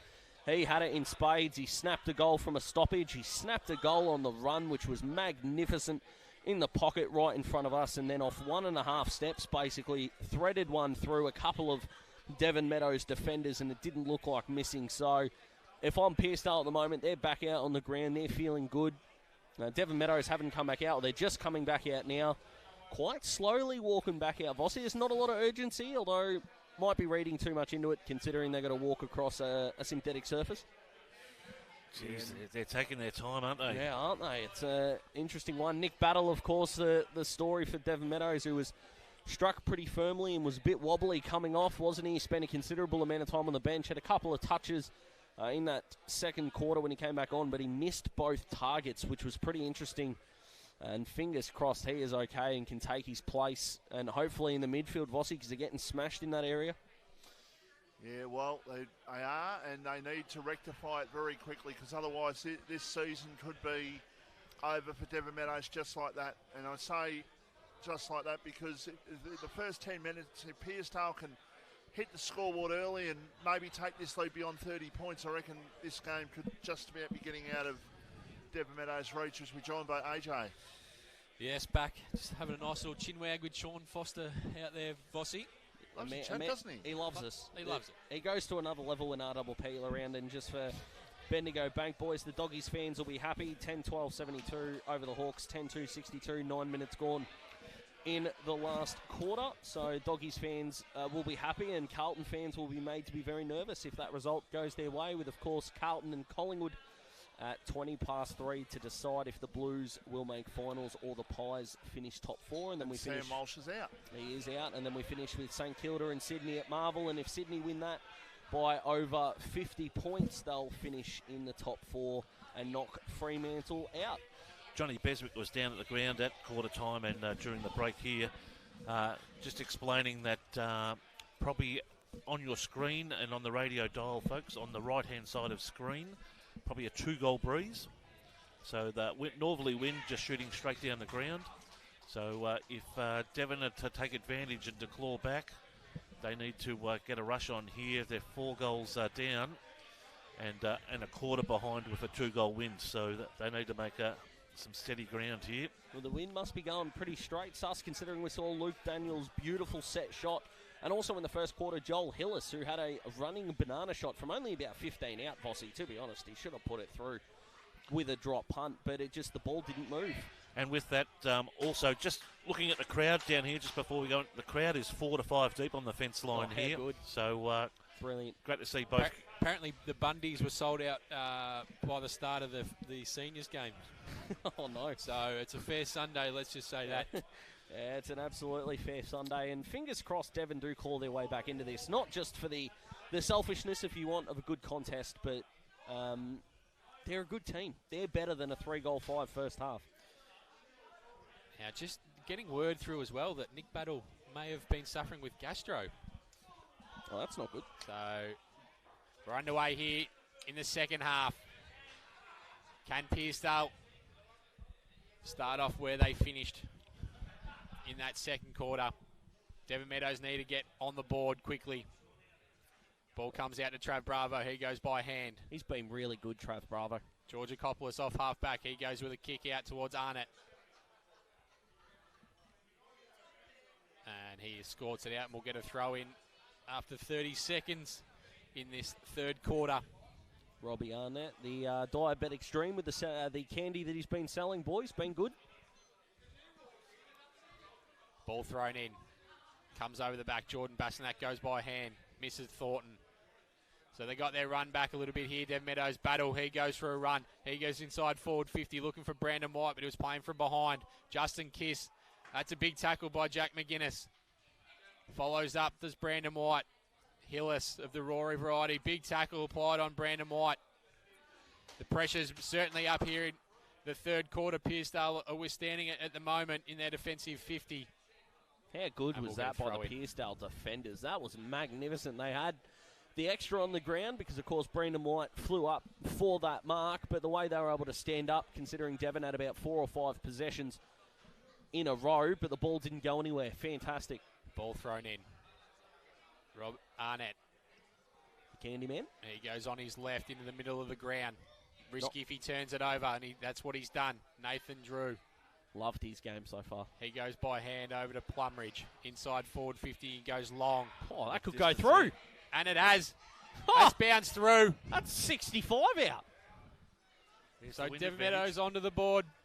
in this second half. They're 4-5-29, playing Pearcedale 7-5-47. Well, there's the dream start, isn't it? Magnificent, Jamie Plumridge, who he hit it magnificently, and there was just no one at the back of the contest for Pearcedale. Pretty lacklustre defending, considering, of course, no one got their hands on the ball once the ball came in, and it was just allowed to go through. So that 2-goal breeze that Suss talked about before, the ball carrying magnificently. Perfect start for Devon Meadows, and it looks like we've got a contest back on our hands, boys. Devon Meadows needed to hit the scoreboard early in the third quarter. They've done that. Can they do it again? They get the centre break. They go to half forward. Ball drops a little bit short. Still an opportunity. A hand pass now. Is that holding the ball? Is that without the ball? The umpire says neither. That's dropping the ball. Trav Bravo just dropped it like a sack of spuds there, and the free kick going to go Stefan Baumgartner, who's got it at centre wing. Towards half forward goes the kick. It drops short. The mark has been taken in defence. It looks like Jake Frawley down there has got it. He's been good once again, Vossi. He was fantastic last week. Got the BOG award last week as the kick comes out towards centre wing. In fact, there's a free kick. It's going to go back on play, and it's going to go to Hamish McLeod. That's a better entry inside 50. Long kick goes the ball. Ball falls to ground.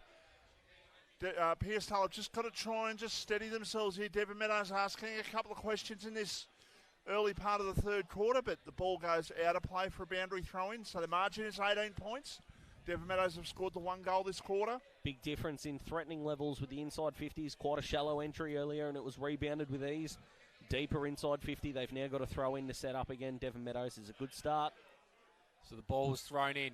Bounces in the way of Benwell. Over to Jordan Basnak. He slips.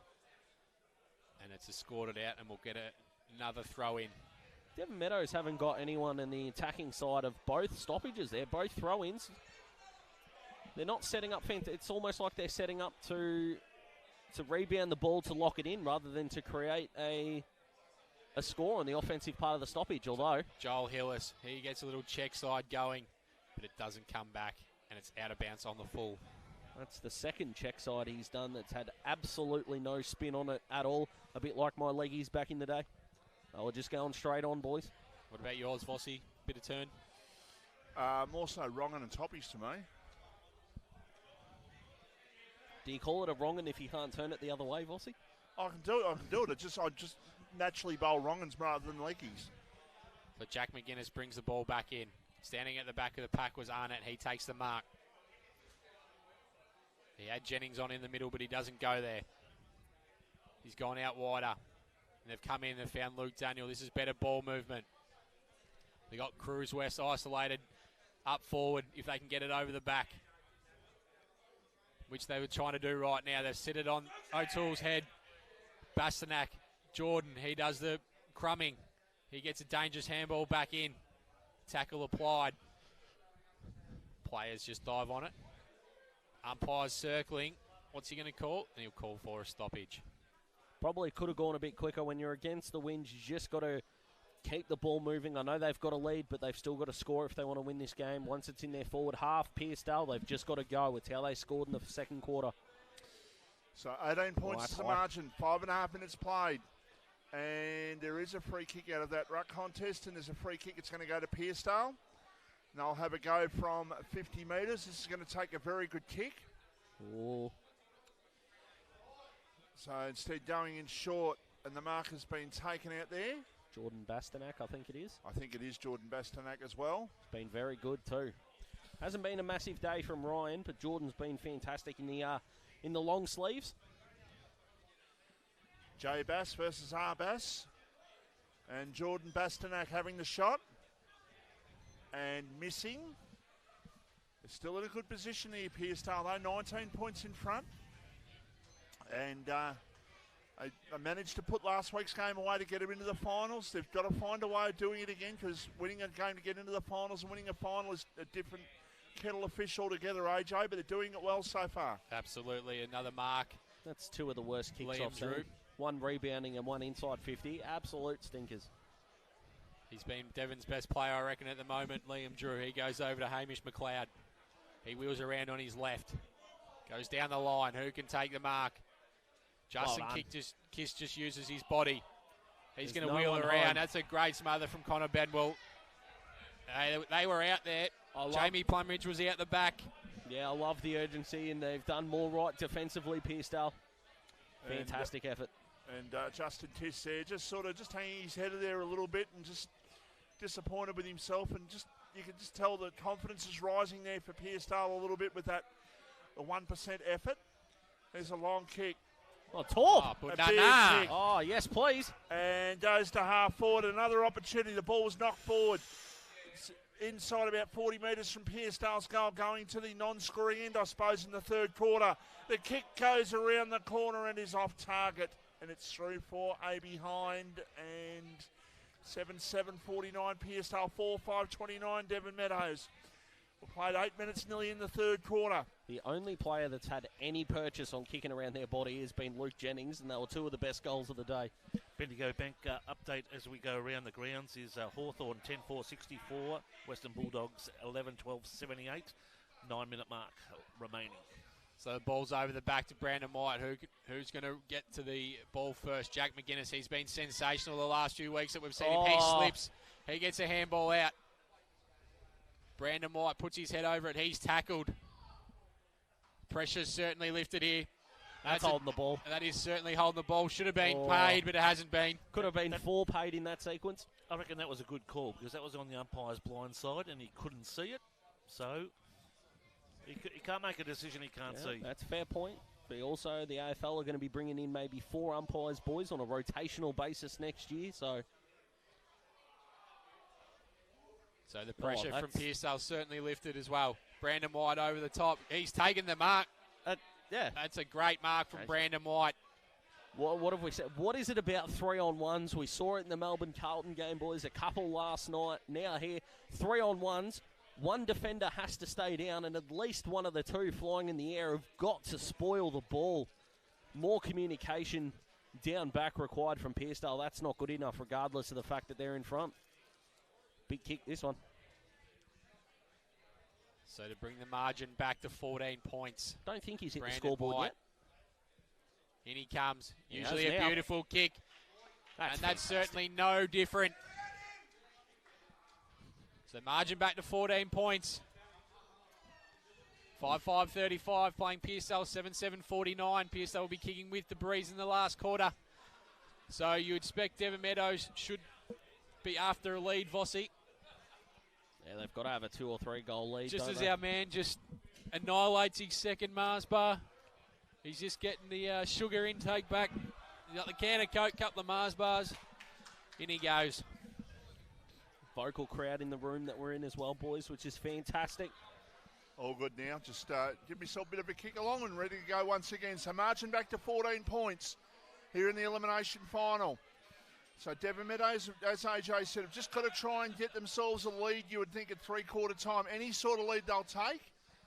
And then hopefully they can defend like hell in the last quarter. An opportunity, a snap at goal is off target by Brody White through for a behind. So 5-6-36, Devon Meadows, 7-7-49 Pearcedale. Riley Thorpe was magnificent then with the ability to take the handball in midair and dish it off before his feet hit the ground was magnificent. They deserved a goal out of that. Interesting, we talked about yesterday about players going back to Pearcedale and all that. Interesting to see Bryce Dinger down here speaking with some Pearcedale people just behind us here. So the recruiting drive is on, says Master Susovic. So Bastanak, he goes by hands, bringing the ball back in. Benwell goes down the wing. 2 Pearcedale players fly. They're going to win a free kick, though. Difficult making it a free kick when they're the only ones going in the air. Going the way of Riley. Well done. Great intercept, Mark. So Devon Meadows. Oh, hello. He steps around one. The player goes up looking for Justin Kiss. He gets his 2 jukes to it. He takes the mark. Go. Brandon White. That's a chiseler coming in. Good hand in there from the Pearcedale defender. Ball comes out. They're going by hand at the moment. Archie McGuinness. Georgakopoulos over to McKenzie. He needs to get the kick going pretty quickly. Big pack forms on the wing.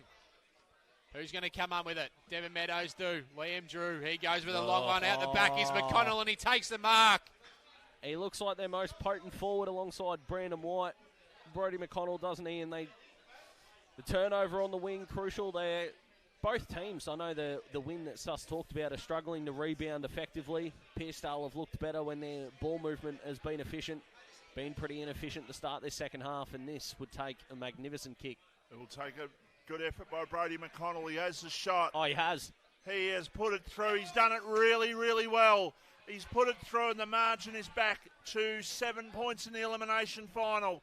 Devon Meadows are really pushing hard in this third quarter. It was do or die, and they are certainly putting themselves back on the scoreboard. 7-7-49 Pearcedale, 6-6-42 Devon Meadows. 12 and a half minutes played. The Vision, you're streaming courtesy of Chisholm Sports Academy, and we're live here on the radio thanks to Battery World of Mornington. And Pearcedale are going to be more than likely facing a deficit at three-quarter time, AJ. Yeah, well, they need to get on the board again, Vossi. That ball movement going. Sorry, AJ. That's as good a set shot finish as Luke Daniel down here. Clearly the crowd are hoping for the away side to get up, and I can understand the underdog story. No love from the crowd, that kick. It was a magnificent one. The ball went forward, Jamie Plumridge. Good pressure from the Pearcedale forwards. Jennings, he goes out looking for Luke Daniel. Oh. Standing in the way was the player there in Centenary. He goes forward. Quick handball out. Devon Meadows can repel. They go up the line. The player there for Pearcedale and Colton, he's limping around. Justin Kiss, he started to get his hands on it in this quarter. Goes long, looking for Brandon White. He's going to get a free kick. Got to go, they're out the back. So out the back is Joel Hillis. Can he run onto it? Can it bounce through? Oh. So it goes through for a behind.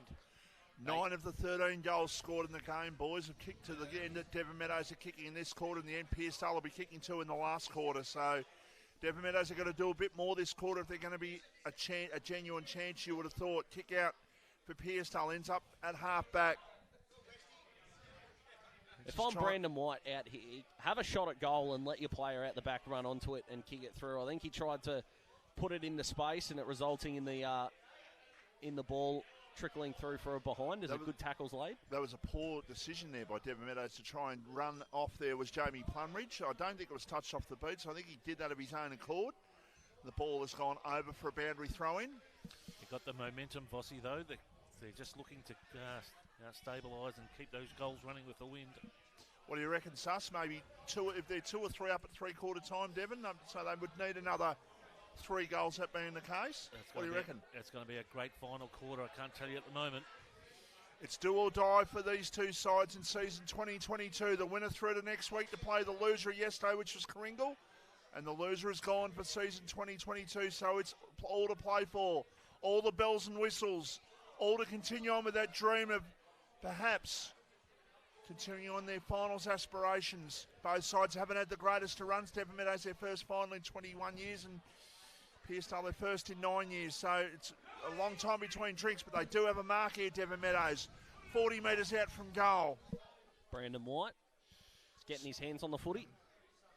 And courtesy of Bendigo Bank, Vossi, Dogs fans will be ecstatic. That game's just about over. A couple of minutes left and they're up by 22 points. And can you tell them flat? Early score was 1-4-10 to 2 behinds for the Collingwood in front in that game against Carlton. Not sure of the crowd, but it was a sellout, I believe, so should be anywhere above 90,000, you would have to say. So, big kick. Ooh. As pulled it to the left-hand side and missed. So 6-8-44, Devon Meadows, 7-7-49, Pearcedale. Margin is 5 points. And Pearcedale have just got to calm down and just try and eat up some time. Maybe try and hit him on the counter. Kicked by Ryan Bastanak in short. The mark has been taken. You made a good point, Vossi. They don't need to invent anything, do they? They just got to hit the target that's presented to them. They're going to do it again here and just work their way up the field. Nothing silly. Jake Frawley's got it. It was a kick by Carlin Thornton to him. Boys, it's interesting to see the first ruckman for Devon Meadows, Braden Haynes, has now gone to full back on Luke Daniel. Here's an opportunity for Pearcedale to get out the back. Here a lob kick towards Luke Daniel. One-on-one contest inside attacking 50. Devon Meadows did well, just kicked the ball off the ground out towards defensive 50. But now the pressure's released a little bit, but now they'll load back up here. Pearcedale with a short pass. Lux a fortune towards Frawley, 3-on-1. who's got it just off the centre of the ground. Now at half forward the ball, 60 metres out from goal. They're a kick and a half out against this wind. Now they're just going to try and chip around, try and find that loose man. If they can get that final link in the chain, about 20 out from goal. That's what they're looking for. They go long and deep towards full forward. Ball comes to the back. It's a snap, it's a dribble, it's an off-target kick. There was a big opportunity there, AJ, for Pearcedale. Yeah, you're right, Vossi. Devon Meadows will be able to bring the ball back in through Liam Drew. He goes by hand. Over the top, looking for Rory Hillis. He's going to win a free kick. Advantage is paid. McConnell. He goes on the left, but standing there all alone is Jake Frawley. Absolutely burned his teammate too. They could have run that almost into the forward half, and he just put the ball on the boot. Give the handball, son. Overlap run. So Setneri goes in looking for Anderson. He's had a bit of this bloke been? Quiet day. Liam Drew, he goes long. Bit of an average kick. Not many targets there for Devon Meadows. Out in front of Frawley. Can he run onto it? He does. He goes with a chisel. That's a great kick. Finding Arnott. His disposal efficiency has been sensational, Jake Frawley. Dead ringer for Aaron Paxton. So in the middle of the ground, come Pearcedale. Dangerous kick. Is it going to work? Setneri, he's slung to the ground. Umpire's circling. He's going to pay the free kick going the way of Devon Meadows. They've got to spare back, Pearcedale. This can't just be long. So going looking for Brandon White once again, and they've found him. Lowering the eyes, it's what you've got to do when you've got the wind. You've got to create something and use the wind to help you, not rely on the wind to do the work for you. That's a magnificent kick. And tell you what, this bloke's set shot goal kicking's let him down. Everything else he's done this quarter's been magnificent. So Brandon White to put Devon Meadows in front. That'll be a draw, Vossi. Just had a scoreboard might have mucked you up there a little, but it's back now. It was 5 points. Have just updated as he took that mark. He has the shot now. He has put it through. I think he's just snuck it in for a goal. So scores level here in the elimination final. It is 19 minutes into the third quarter. Devon Meadows 7-8-50. Pearcedale 7-8-50. Oh, she's going to be a corker, Vossi. Oh, I tell you How good's this? I tell you what, the boxers there swinging rights and lefts at each other, but who's getting the better of it? Well, this quarter, you just got to give it all to Devon Meadows. Pearcedale haven't done a lot wrong. It's got to be said. They have not done a lot wrong at all. Maybe having too many at the contest and their forward structures falling over. But you're exactly right, Vossi. They're hanging on for grim life here, and any goal that Pearcedale can get is probably worth double considering the wind advantage. So 10 of the 14 goals kicked down to the right-hand end, AJ, so it is a substantial wind. Well, advantage. So the advantage has been taken by Devon Meadows in a one-on-one. Brandon White, he's taking the mark once again. Well, we saw Luke Jennings in the second quarter, didn't we? Be the X factor. It looks like Brandon White. I've got a feel for Trav Bravo out here. He's got his hands on his hips, so that ball was dead. He stopped. His opponent picked up the footy. There was just a bit of a pause, and the Devon Meadows player took off. Trav Bravo not happy. I can't say I'll blame him. So in comes Brandon White, looking for another one in this third quarter. And that's a great kick. So Devon Meadows go a goal in front now. 20 and a half minutes gone in this third quarter. As we go around the grounds for Bendigo Bank at the MCG, it is Carlton 3 behinds to Collingwood, 2 goals, 5-17. I'll tell you what, the sale of Valium's going to go up in Melbourne for all the Carlton fans, Vossi, regardless of result. Not the start that they are looking for, and I'll tell you what, Pearcedale are kind of in the same boat because they were looking very rosy. 4 goals up at half-time they were. They now trail by a straight kick in just 21 minutes of footy. Yeah, awesome. So they're, as AJ put it before, they're hanging on at the moment to try and get to three-quarter time, and then they'll have the scoring in the last quarter. So they've just got to try and play some good, hard, tough football. There's a umpire off the field. And it is going to go here to Brodie White, who gets the ball and goes high towards centre-half forward. Not the greatest of kicks. It was just hoping the wind would take that a bit further.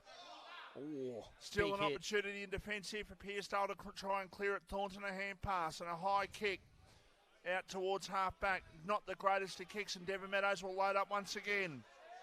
There's pockets of space to lead into if you're a Devon Meadows player. So, short pass. Mark taken, or no, dropped in fact.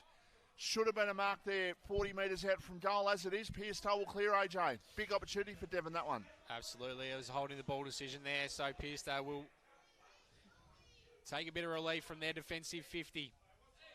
Centenary goes down to the wing, looking for a target and finding one. Looks like Cruz West. He's going to go in short, finding Jones. He wheels around the big ruckman. Jennings, who lit up that second quarter. Jordan Bastanak, can he run onto it? He's tackled immediately. And the umpire calls for it. Very vocal crowd, which we love. I'm not sure exactly how much of a lead that Devon will be competitive with. I'm thinking another 1 would be a good result. Another 2 would be a great result as we tick over to 22 and a half gone. So quick kick by Thornton, and Cruz West is taking the mark. Out of bounds on the full. So it's going to go the way of Devon Meadows.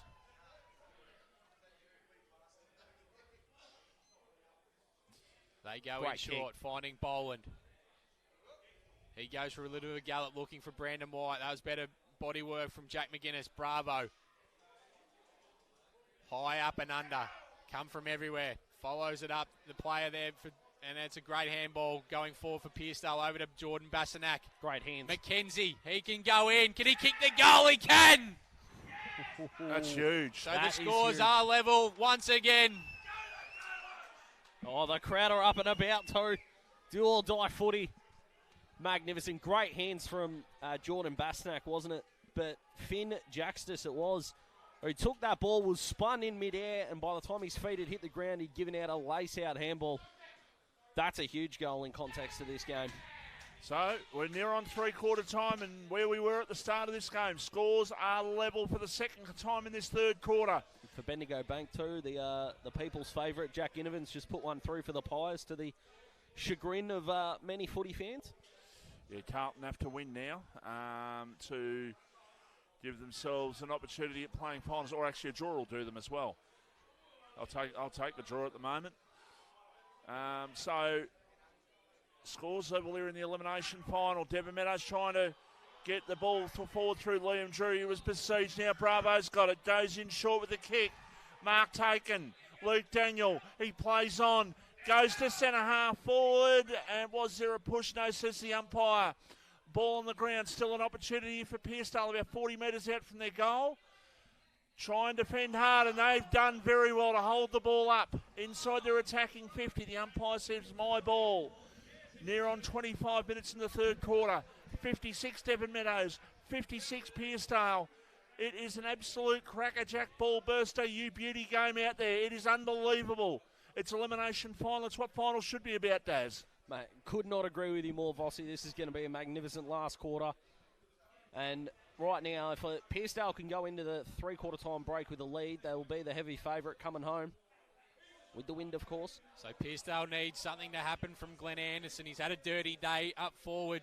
Just needs to get his hands on the footy.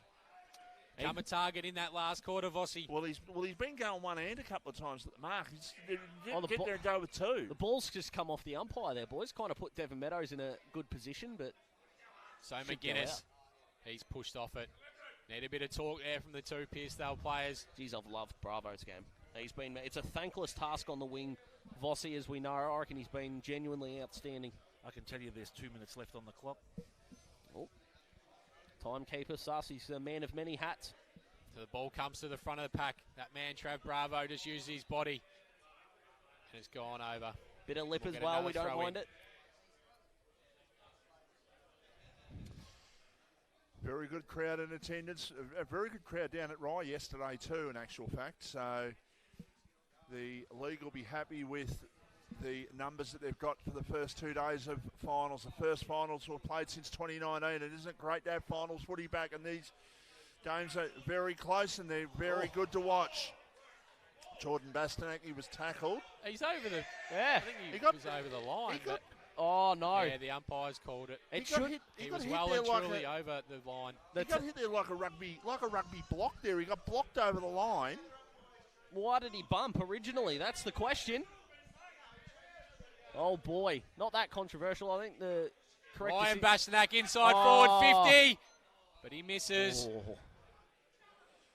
The marquee man, you'd expect him to put that one through. Big opportunity, that one for Pearcedale. Let off to the hook. I think Devon Meadows, because they're kicking against the wind in this last quarter, they got to go up the middle. They got to try and, they cannot be afraid of conceding one to try and score one. They got to go. Kick out towards half-back. Was Joel Hillis pushed in the back? No, says the umpire. Picked up again, Bravo, contested ball. He is an absolute beast in this third quarter, Daz. Yeah, absolutely. One of the best on the field for mine. Oh, no. McLeod, he just shoved his foot into the ground there. Luxor Fortune ends up with Joel Hillis, who just uses the football to push his opponent away. He goes with a quick kick down towards half forward. No mark was taken. Pearcedale will clear with a kick towards half forward. The ball knocked back, but now it's a chance for McGuinness. A hand pass over the top.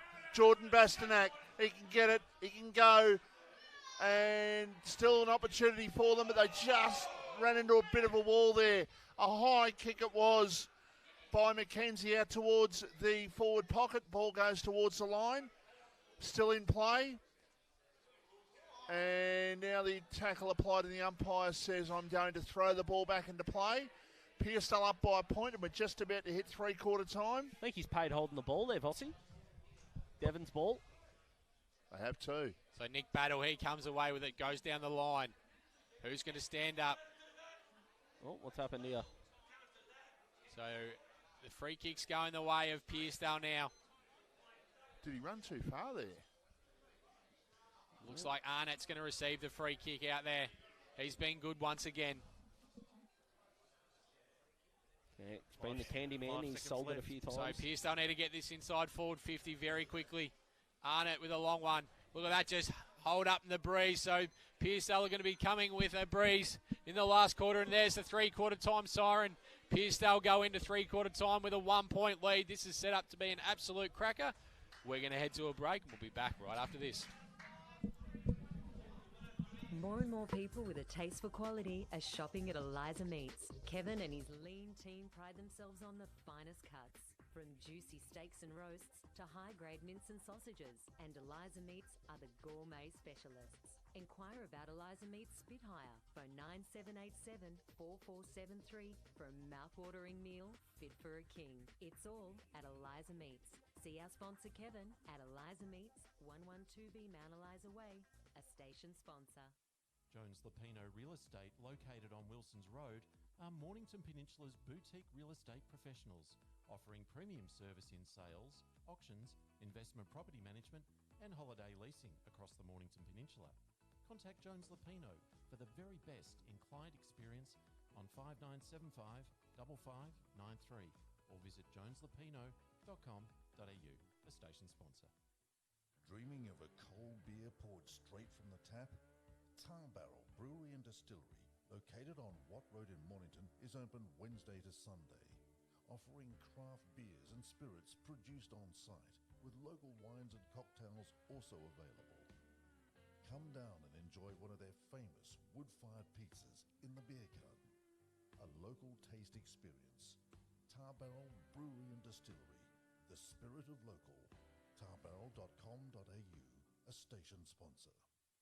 Illness and accidents happen, so it's good to know that high-quality 24-hour emergency care is nearby for prompt private care when you need it most. Visit Peninsula Private Hospital Emergency Department. A station sponsor.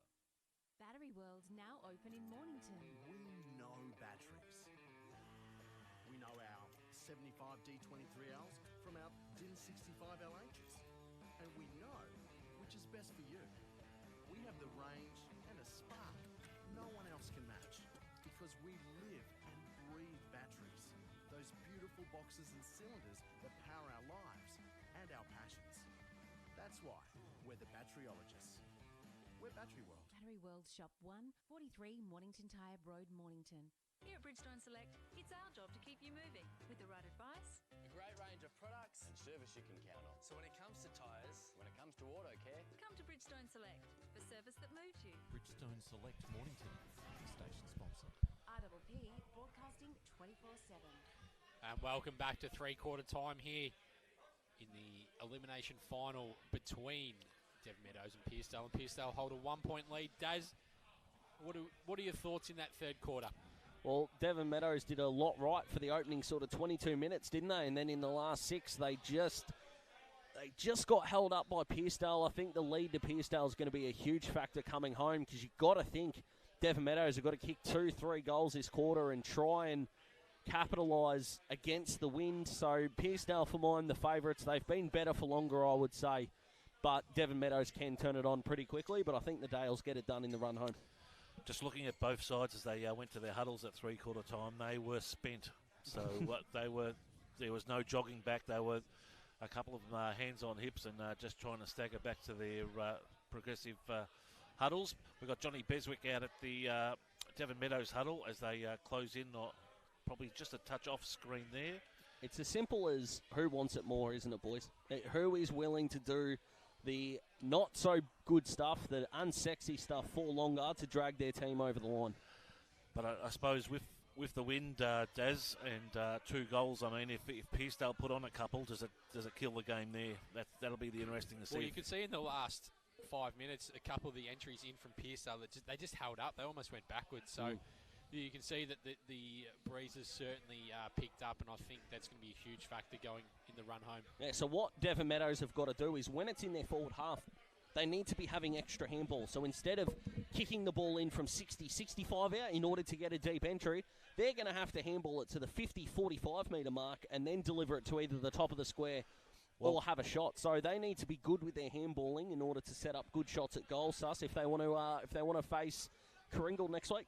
We see Jake Frawley being measured out of the back line there, and just those pinpoint passes and just working it slowly out of the back line. So it'd be interesting if Devon try the same concept. And Nathan Drew been very good on half back line. Both Drew boys have been fantastic. What I've noticed about the Devon side as well is their long kicking. Once they have possession and they've got the wind, they are going along. Yeah, so absolutely. And of course, courtesy of Bendigo Bank, Collingwood up by 20 points as the second quarter just gets underway. Of course, if Carlton lose that, they are out of the 8. And then, of course, round 23 finishes with St Kilda and Sydney with a big win for the Swans, getting them a top 4 spot. So Master Susovic and AJ, who's rejoining, will be hoping for the Saints to hold up. And if there's one thing that you don't want to do as a footy fan, boys, is rely on St Kilda. So I feel for you there, as Hawthorn's season finished with a 22-point loss to the Doggies. So they're hoping for a Collingwood win today, and we're hoping for a cracking finish, and my money is we're going to get one. It is. Pearcedale have broken up their huddle. Devon still closely in. As AJ joins us back. AJ, your thoughts, what do you think? Yeah, I think Pearcedale with their run, I think it's been far superior today, and I think going with a breeze in the last quarter is a huge favour for them. And the way they play, Pearcedale, is they're not really like a hit-up sort of marking team down forward. They want to get out the back with Cruz West and the like. So with the win, they can go quickly from the stoppage in the centre, get it inside forward 50, lock it in, and try and get some stoppages and kick some clearance goals. Just my note on, is the 6-6-6 rule in effect here? Yes, it is. Yeah. I just noticed Jake Frawley at a bounce of the ball, hid behind the full forward and the full back at the bounce. And interesting. They had seven in defence there. It'd be interesting to see if the umpires pick that up. Because we saw at the start of the third quarter that Devon had 7 in their back 50. They had to bring one up to a half-back flank and put one of their flankers on a wing. So, yeah, they've obviously missed one there. So just some notes coming in from the Devon Meadows camp. They just got to grab it and go. They've got nothing to lose, boys. They've got to throw caution to the wind. Also, they've trained really hard, and also not to argue with the umpires, because we know that they're going to give some free kicks in the dying situations if they're there. So and they're going to put the whistle away late if it's this close, as we know. It doesn't make sense that the game's umpired differently, but it's a human reaction because the umpires don't want to be the cause of a result. So I think the umpiring's been pretty positive today. I think it's been good, yeah. They've been unlucky with some blindsided moments, but at the end of the day, you can't call them. Correct. Couldn't agree more. Well, boys, I know who should win, and it's Pearcedale. They're going with the win in the last quarter, but whether they do or not remains to be seen. I'll tell you what, the best on ground, whoever we give it to, is going to absolutely earn it because they're going to need to have a huge last quarter. Well, it's all to play for. It's a point the difference. It's the start of the last quarter, and it's knockout final. And this is what you play football for, to have moments like this. A quick kick forward by Thornton for Pearcedale. Bounces over the line, right forward pocket. Deep into attack, 20 metres around from the Pearcedale goal. I think the sort of play is going to suit Pearcedale as well because they're a get-and-go side. They're young. They want to take it on. They'll be fit. They'll be fit as well. You would have to say with Peter Bastanak, their coach, he'll make sure that they're fit, and this is what they're wanting to run out the games. So you boys will know this better than I will. Coming into the season, before round one, if someone had said to you, Pearcedale are going to be within a quarter of potentially winning a final, would you have believed it? No. No, but I tell you what, I wouldn't have believed it, but they've had a fantastic season to get here and to get to week 2 of the finals, which they're 30 minutes away potentially from doing. That would be even better. That's a really good contest too, just by Luke Daniel to force that ball out of bounds. It could have been swallowed up by the Devon Meadows defender, but he caused a contest, ball thrown in. This would be huge if they get a goal early. So boundary umpire throws the ball back into play. Devon Meadows looking to try and clear, but the mark has been taken. You can already see how hard it is 50. to get it out of their defensive 50 going into the breeze. And of course, remembering the third result, extra time if we've got a draw. Seems very unlikely, even though it's a close game, but something to keep in mind. True. Robbie Arnott is the man. He's been good. Certainly got the leg, Vossi. Hey, and Bravo on the wings have both been fantastic today. Son of Roger, nephew of Troy, brother of Billy. Long kick by Robbie Arnott is off target. Made it easily. Margin is 2 points. He's a booming kick of the ball. He kicked one last week, AJ, from memory. I think it was down the other end, and I reckon he kicked it 60 metres last week. Yeah, absolutely. You're spot on there, Vossi. So Liam Drew's going to bring the ball back in for Devon Meadows. Been their best, do you reckon? Yep. Yeah, I think so. So into the field of play he comes. He goes long, but you can see the ball just holding up. Plenty of players around this pack. Umpires circling. He calls for a stoppage, and we'll get a ball up on the far side. Just on the half-forward flank. Pearcedale lead by 2 points.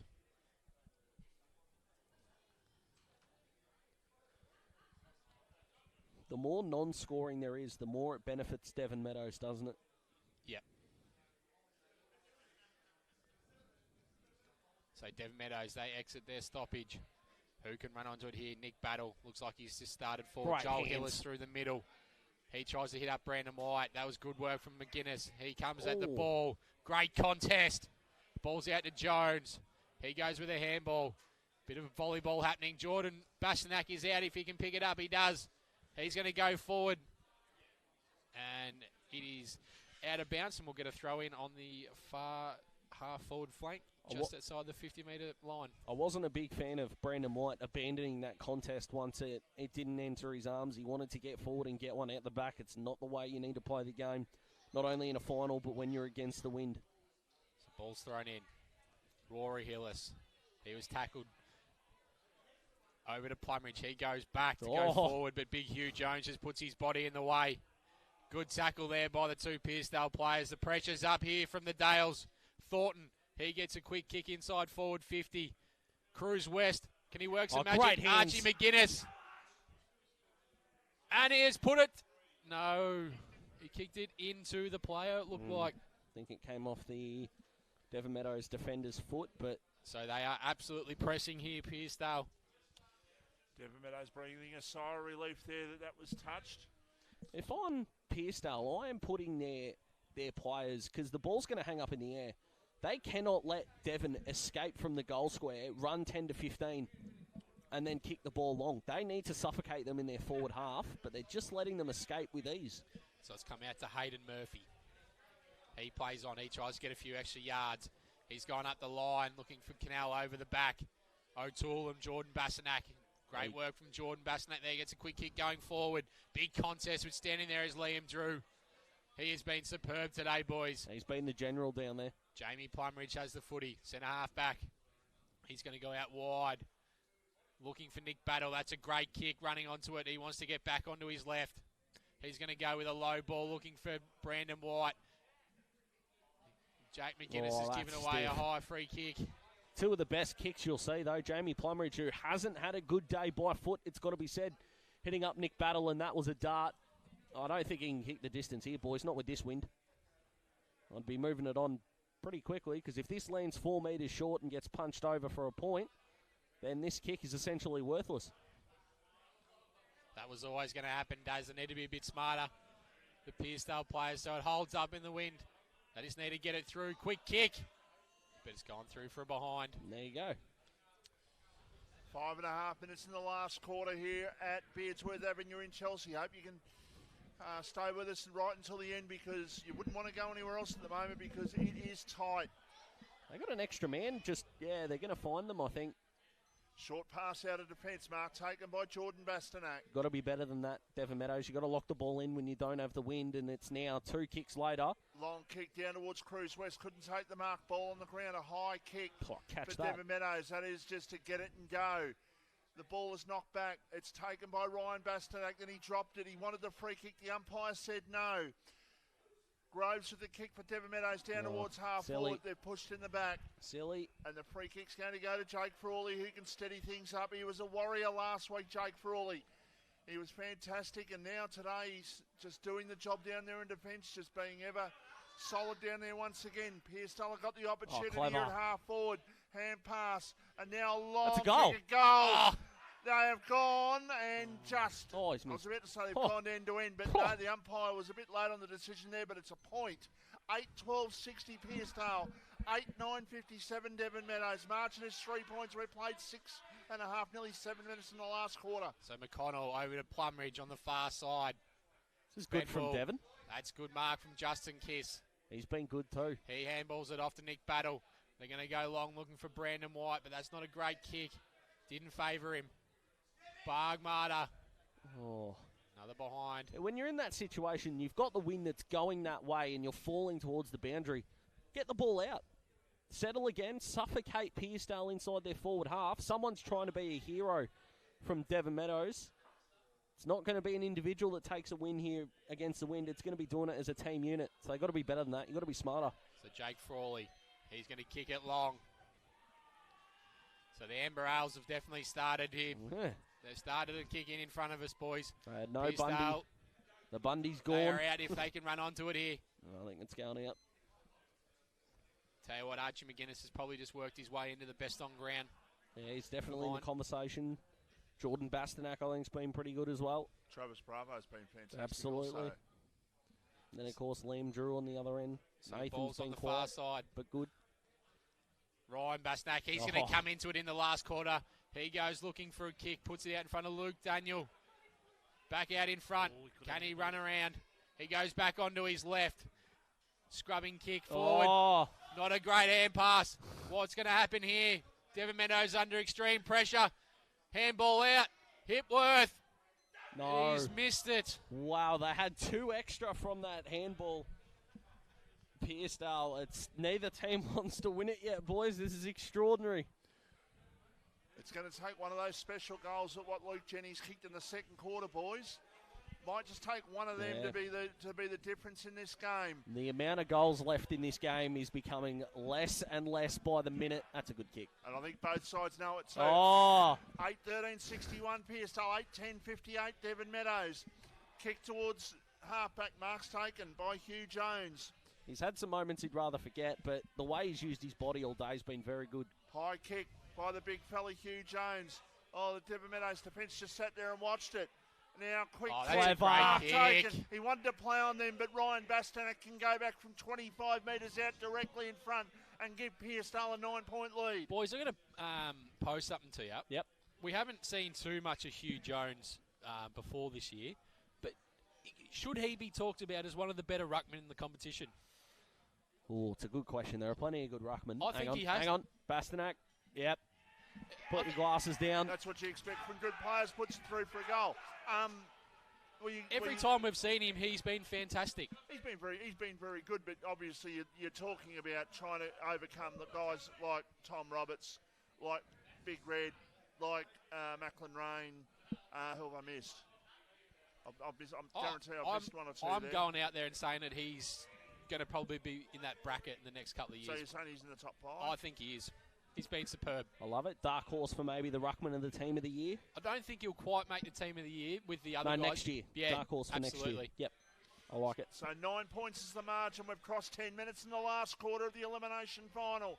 Jordan Bastanak was tackled there and he dropped the ball. And the umpire says it is a free kick to Devon Meadows in the centre of the ground. It's going to Stefan Baumgartner.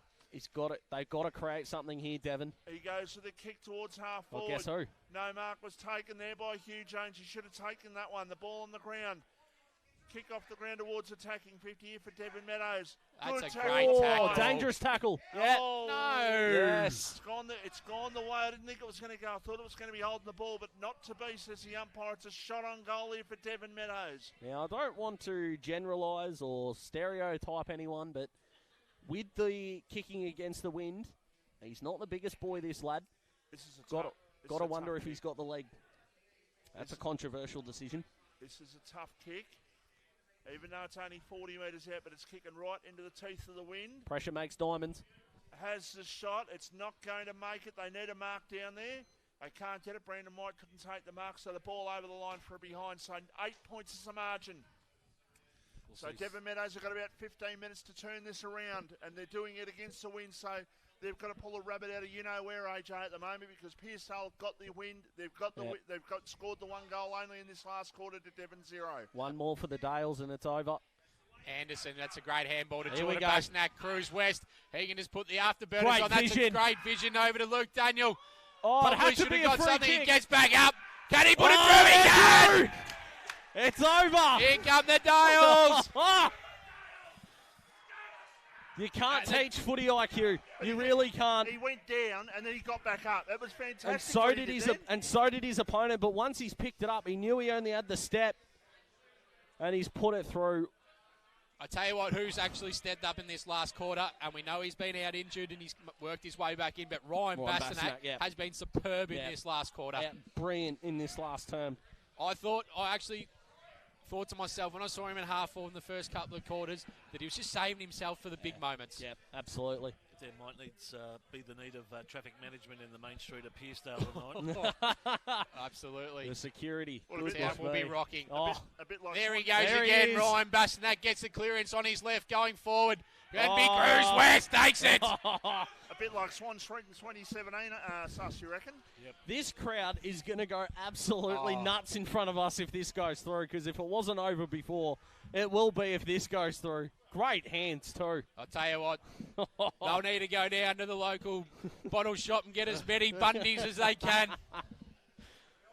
Ready, I'm backing him in. I want the reaction. Oh, he's played on. Oh, he's not kicked that. So that's gone high. Who can take the mark? Anderson's under it. Bit of an anti-climax. Murphy goes back into trouble, but he gets the ball over to the player in Groves. He goes out wide with a great kick. They've found a player there in Justin Kiss on the far side. Now, isn't it? Oh, absolutely. Hush gone. He's been pretty good in this last half. Brandon White overhead battle. That was some good work from the Pearcedale defender there. Handball out. Great Jack composure. McGuinness. Yeah, brilliant. Down the line. They just need to get it out here, Pearcedale, if they can. They're outnumbered. Jamie Plumridge by foot. That's good skills. They've found Hillis. Going in the middle. That's not a great kick. If they're out here, Pearcedale, no. Oh, no. Wow. Wow. I thought he contested then. The crowd letting us know what they think of it, and let me tell you, it's not positive. Rory Hillis Great goes kick. in. Has to be paid. Yeah, has to be. All right, this would give this contest a pulse. So Justin Kiss will go back. I'm getting told to not jinx it, so I'm enjoying that. Everything's got to be my... It's not a day at the local footy if something's not my fault, let me tell you. I've already got one club not happy with me. You're I don't lucky need... we're not at Mount Eliza. Oh, there it is.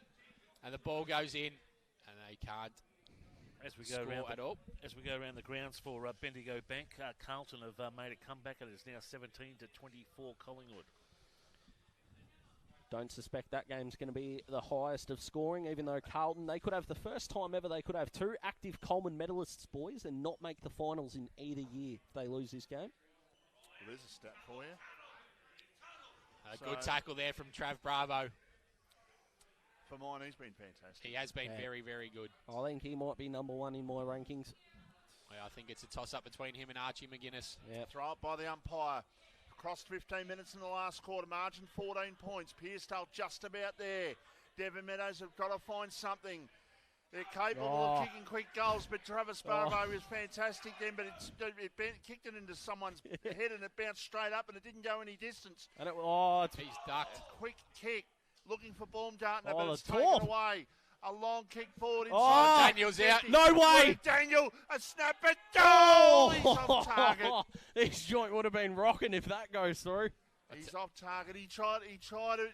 He thought, I'm gonna channel my inner any bets here, and he tried to do it, and he just about did. Heart in the mouth of the Devon Meadows defender who did the right thing and attacked the footy, and the ball went over his head. Oh, it's a thankless task being a defender. Boys, get your raincoats on, because I tell you what, I reckon there's going to be some beer getting thrown around when this final siren goes. Isn't it? What a story from a team that, with all due respect, the two opinions that matter the most. To be honest, you two fellas probably didn't see this coming. I can tell you What a story. The time clock has just ticked under 9 minutes to go. 9 minutes to go. So still time if Pearcedale kick one. This pressure does weird things, but right now Pearcedale have just got their mitts all over this. One more and it's absolutely done, Daz. Isn't it? Archie McGuinness. He stands. That's a free good kick. call. Geez, the umpiring in this last quarter's been good. There is oodles of time. 9 minutes is oodles of time, but when you consider that Devon Meadows have got to kick three against the wind. And Out in the full, I think. It is usually a lot of time, Vossi, to score, but I tell you what, when you've got the momentum, you're kicking with the breeze. For the Devon Meadows on the flip side, you've just got no ball movement at all because of the breeze. Look, that's holding up. So, 9 minutes, I don't think it's enough time for them. And Devon Meadows are playing in their contest, in the aerial contest, are playing from behind. They've got one out here, Pearcedale, if they can find him going inside forward 50, but they've missed him. They've gone long. Needed to go to Hipworth. He was running down. Yeah, he had the space, didn't he? But Devon Meadows, right, they're just not setting up correctly enough. It's not happening for them. We saw it with Karingal. We could tell it wasn't their day for vastly different reasons, of course. But they're not. Their footballing instincts right now are letting them down, and they're getting trapped in this back half. The ball comes out to the back flank, and it's going to go the way of that man we just spoke about in Hipworth. They can take time off the clock. Let the umpire hurry you up. Jeez, that's a shank. Luke Daniel from behind. Goes with the one juke. Over the back to Cruz West. Can he seal it? He gets the handball out. Thornton, he's been pretty good as well today. Quick kick. No way. Goal. Oh, it's just gone. Where does Across the goals. Luke Daniel sit in terms of? He's kicked 4. Where does he sit for you? He's top 3 for mine. So let me ask you this question, boys, because we're banning them around. So we saw Devon Meadows take Langwarrin to within a kick and a half only 4 or 5 weeks ago. If they get knocked out in this game, it looks like they're going to, but I don't want to go too early. How do you assess their season? From where they've been all year, this will be... Are we at disaster levels? No, not disaster. Levels? They've played their first final in 21 years. Yeah, that's very true. It'll be a hard one for them to take. It's that quick point game. They're going to look back and then go, we should have a double chance. Absolutely. Here we go. Oh, chance for the seal. Oh, he wants to do everything the difficult way, Luke Daniel, at the moment. Even though they've made the finals, they won't be happy because, like we said, they were sitting second for the majority of the year. Yeah, they've left something on the table, haven't they? Absolutely. But I'll tell you what it does do. The fire burning for next year. So, boundary umpire to throw the ball back into play. We're just about to hit time on in the last quarter. A quick snap is off target. They don't quite want to put it away, do they? Although, one more behind makes it 3 goals and they're safe from there. So 10-16, 76, 8-11, 59. Pearcedale up by 17 points. So the kick goes in short. Hillis juggled it, but he took the mark. Joel Hillis has got it. Goes in short. He's got Plumridge. They've just got to get it and go. Take a chance. Get your legs going. This is where your legs have just got to come into vogue here for Devon Meadows. It's got to run. He went towards Brandon White, and why not? Mark wasn't taken, though. And now it's an opportunity for Pearcedale to get the ball and go long. Through Thornton it was, towards the forward pocket. going back and not taking the mark there was the Devon Meadows player, and Brady O'Toole, and the ball goes over for a boundary throw-in. They've got to run, Vossi, but I tell you what, when you've got the youngsters from Pearcedale that can just run and continue to run, they're under immense pressure, because you could see that with Caelan Thornton, he was out. 6 minutes left, boys. You're not going to... My point that's out in the full. My point in saying that is because you're not going to get there, stop and start, and go down and kick 3 goals. I agree. You got to throw caution to the wind. There's no percentage in finals. If you're going to lose by 10 goals trying to win. They've probably just come up against the wrong side that can just run and run and run. Correct. So and want it that way. Travis Bravo with the ball. Good kick. Sets it up. Can Luke Daniel take a mark down there? Not to be. Ball on the ground. There it is. Oh, no. That's a margin of 3 goals. I want one more goal. I just want this room to erupt. This joint's going to rock when the siren goes. Goodness me. Hope you're not driving around near the Chelsea area at the moment if you're not at the ground, because you're getting nowhere quickly. I wonder if the Pearcedale supporters might actually break into song. If they happen to get down to the last minute or so and then just break out into song. Well, I'll tell you what, would you want to go lead it, Vossi? As Devon Meadows come up to the wing. But that ball just held in the breeze. Strong tackle applied. Murphy's not going anywhere. Besides the goal kicking, they have done everything right in this last quarter, Pearcedale. They've been able to defend their back half really well. They've been pressing in the forward half. This has been a really impressive last quarter with the wind. Usually when you have a game with one end that's a scoring end, you do see a lot of behinds, because they're continually bombing the ball in. Yeah. They've kicked 2 goals, 8 in the last quarter, Pearcedale. And Devon Meadows have kicked 3 behinds. And Devon Meadows have just got to hope that they can get a goal from this attacking foray. They go towards full forward, no mark taken. There by Battle, the ball goes towards the line and stays in play just. Still an opportunity now for them to clear, and I think that might have been Robbie Arnott who got the kick down towards Luke Daniel. No mark taken. Ball on centre wing. They're just trying to occupy the ball at the moment. Pearcedale. Arnott was tackled. A quick kick towards Jordan Bastanak. Ball comes to the ground. Oh, yeah. Now here's an opportunity. Here we go. Thornton. Cruz down West, towards sit on his head. Cruz West goes up. Oh, Should we be barracking? I'm not sure. No, there was a big jump. I got excited. I want to see a hanger. There was a big opportunity for Cruz West to get up for a hanger then. We've also got the leaders of the Luke Daniel fan club to our left as well, which is magnificent. I'll tell you what, boys, I actually, I'll be a couple of beers lighter after this, because Ryan Basnak said to me, I heard you tipped Devon Meadows. I said, yeah, sorry about that. And I said, if you win, it's my shout. So. Lovely. Wow. Geez, that's a shallow throw-in. I know that everyone's throwing against the wind as a boundary umpire. I don't think a couple of beers can count in anyone's paycheck or anything like that. So I think a couple of beers are safe. Yeah, I think so. I think I'll be right. Who's been very good in this last quarter, Ryan Bastanak. His first 10 minutes was magnificent. And then one of those goals that they've kicked this quarter was kicked by him, which gave him that goal and a bit lead. Long kick out towards half-back. Justin Kiss has been good for Devon Meadows today. Yeah, been one of their best, probably second best behind Liam Drew, I think. And it's all gone. Just keep going, keep attacking. To nothing here for Devon Meadows. They just can't get that ball forward. They can't find that goal. He's had a really mature performance, Jordan Bastanak. I don't think he's going to feature in our best on ground conversations, but in terms of good roles on the day, I think he's been fantastic. Time is their enemy. 18 points down, and Pearcedale have the ball. So Pearcedale got control of this game, and 4 minutes left, boys. 4 minutes, 3 goals in front. It's very selfish of us, but we're not enjoying this chip around. I know it's the right thing to do, but we want a bit more scoring. Well, this crowd deserves to go absolutely bunter a couple more times. I'll tell you what, I think it's going to erupt. The ball comes out the back. Arnott on his left, goes inside forward 50. Ball bouncing. Quick clearing kick by Drew. Standing underneath it is that man in Hugh Jones. He's been fantastic. He goes inside looking for Cruz West. The back. Hands in the back. That was there. Yeah, definitely was there. Pushed him, fell over. It wasn't something that'll hit the highlight tape, I don't think. I'll tell you what, boys. If a goal goes through, this whole stand will just erupt. Yeah. This roof will shake. So they've gone in short of Frawley. How good's local footy, by the way? When you got the feeling, the emotion behind it, the big crowd. And finals are back, Daz. Oh, mate, magnificent.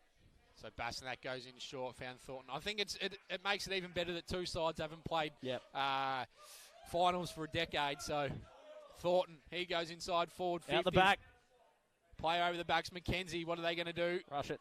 Don't really know why, but okay. 4 goals they got to take the winner, but there's only about 3 minutes left. So ball comes in. Trav Bravo, can he spoil? It's just in front of the coach's box there. Been fantastic today, Trav Bravo. White comes over the top, knocks it out, and we'll get a throw in. And Pearcedale, even though they'll have a day less to recuperate for next week, they're going to go in confident in the fact that potentially no Riley Darcy. Yep. Wow, not potential. Surely he can't play next week. But I'll play a straight back to it. But I'm just saying, it's just like you can't. I can't degrade the bloke on air. I'm not going to do that. But I'm just saying it potentially without him next week until that's official, and it's an alleged incident. It'll be a modern-day miracle if he's lining up next week, Vossi. I'll tell you a matchup I've really enjoyed is Jack McGuinness on Brandon White. I know Brandon White's hit the scoreboard, but I think both of them have been really, really good. And McGuinness's first half was excellent. So we're going to get another throw in just in front of the Pearcedale coach's box. I think we've got... Breaking the song, boys. Breaking the song. 2 minutes left. One more... Yeah. Get it going. Absolutely. Get the vocal cords ready. Mike. So the ball's in. So the Pearcedale Footy Club will be going through to the finals, to the next round. Oh, this is just, as a footballer, I know it gets amplified on grand final day, but once they know they've won, Pearcedale, this is just ecstasy as a footballer. This is fantastic, an addictive feeling, and why finals are so good. Arnett goes long. Ball's going to bounce, and it's going to go out. Hopefully, we can see one more goal here, boys. Before the final siren. About 90 seconds left, and this joint is going to erupt. It is rocking. It will be rocking. How good. Come on, one more snag. Ryan Bastinak. Ball thrown in. Inside the forward 50 for Pearcedale.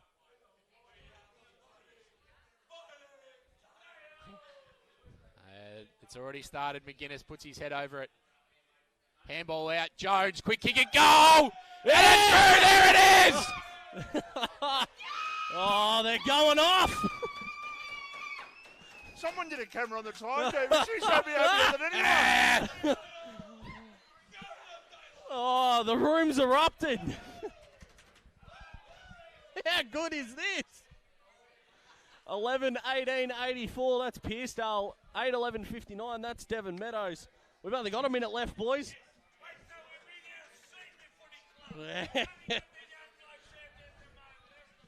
You better buy some Bundy for the club tonight, boys. Buy some Bundy for the club. The Bundy run out here, so you need Bundy at the club tonight. They're normal blokes, so you can drink beer. Okay, fair enough. A minute left. Do what you want to do today, because this has been a great win for the Pearcedale Football Club. Yesterday's result was a 25-point win. It's currently 25 points now. There's a quick kick out of the centre there towards half forward. How good's this bloke? Who absolutely set him alight in the second quarter. He kicked 3 goals in the space of about 5 minutes to get this joint rocking here at Beardsworth Avenue. Joel Hillis, he can't go anymore.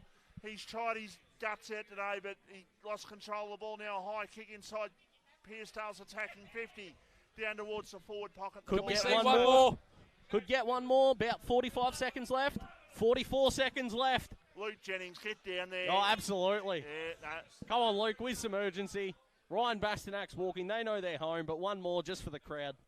They're going to sing the song, and they're going to sing it very loud and very proud tonight. That is for sure. They're into week 2 of the finals. And there's a kick-off. Oh, he's missed. Is it a goal or is it? No, it's just off target. So margin is 26 points. Okay, it's not a premiership. You know what it is? It's a breakout win for them. Absolutely. They've got into the finals and they've won a final. Yeah, that's fantastic. And they're playing against the Kringle side next week, potentially undermanned. And how much? Listen to the ovation, boys, that Ryan Bastinak will get here, just coming off. Yeah, the crowd. Listen to it. The throng up the front, very appreciative of his work. So Cruz West has taken this the could mark. be on the siren. Go the barrel. 28 seconds. Just, oh no, he's going to pass it off. Over to Luke look, Daniel. guess who? This will be after the siren. Oh, the crowd are appreciating him. Just go back, son. We've got the leaders of his fan club in here. 26 points. They'll play Coringal next week. Someone did some. Here comes the siren. There it is. Oh. Pearcedale Footy Club prevail. They go to the next week in the finals. Kick it, Luke. Let's wish it home, boys. Oh yeah. No, it's just it doesn't matter. No, it doesn't. The Pearcedale Football Club have defeated Devon Meadows in a thrilling contest here at Chelsea Recreation Reserve. And I tell you what, Vossi, even though they've kicked 19 behinds, they'll be pretty happy. I kicked 3-10 in that last quarter to 3 behinds. They'll be extremely happy. It's been a down time for Pearcedale, not only the football club but the cricket club as well. And this will hopefully be the start of turning things around for them, which is fantastic. But a 26-point win to Pearcedale this afternoon, and what a performance it's been. Devon Meadows are gone for season 2022, and Pearcedale go on to play Coringal next week. Of course, yeah. Langwarren will play Somerville, and then Pearcedale will play Coringal. What a couple of cracking games they'll be, boys. 26 points. Big crowds moving towards the Pearcedale change rooms. And not one person's left. We spoke to Ryan Bastanak, Jake Frawley last week after the game, Peter Bastanak, about how excited they were just to make the finals. But I tell you what, it'll be absolutely rocking in the conversations that they've won a final. Yeah, absolutely it will. And the local crowd will get down there tonight, which is magnificent. I think before we go to a break and wrap up, boys, best on ground conversation needs to be had. Trav Bravo for mine. I think it's between him, Archie McGuinness. I know Ryan Bastanak's last quarter was fantastic, but for a 4-quarter performance, it's between those two, and I'm going to favour the wingman here. Let's go both of them. Let's just name both of them. They can share whatever they got. Something like AJ both to awesome. spread the love around, Vossi. Spread the love. Well, we've got Cuddles here, so he can spread a little bit of cuddling. Just around, have a look at this, boys. Look at the Pearcedale supporters line up to see their football club come off the ground. Jesus, it's nearly a guard of honour, isn't it? Have a look at him. 11 years Look since at they Jake played Frawley. finals. They're pumped. How good. And what I love as well, the mature way they've handled it. Hasn't been an over-celebration. They still know there's a job to do next week. Jake Frawley was about 20 metres in front of the nearest person there. He just wanted to get to the crowd. He wanted to get to the rooms, get prime spot in there. As you would, Vossi. And, of course, Devon Meadows, first time they played a final for 21 years.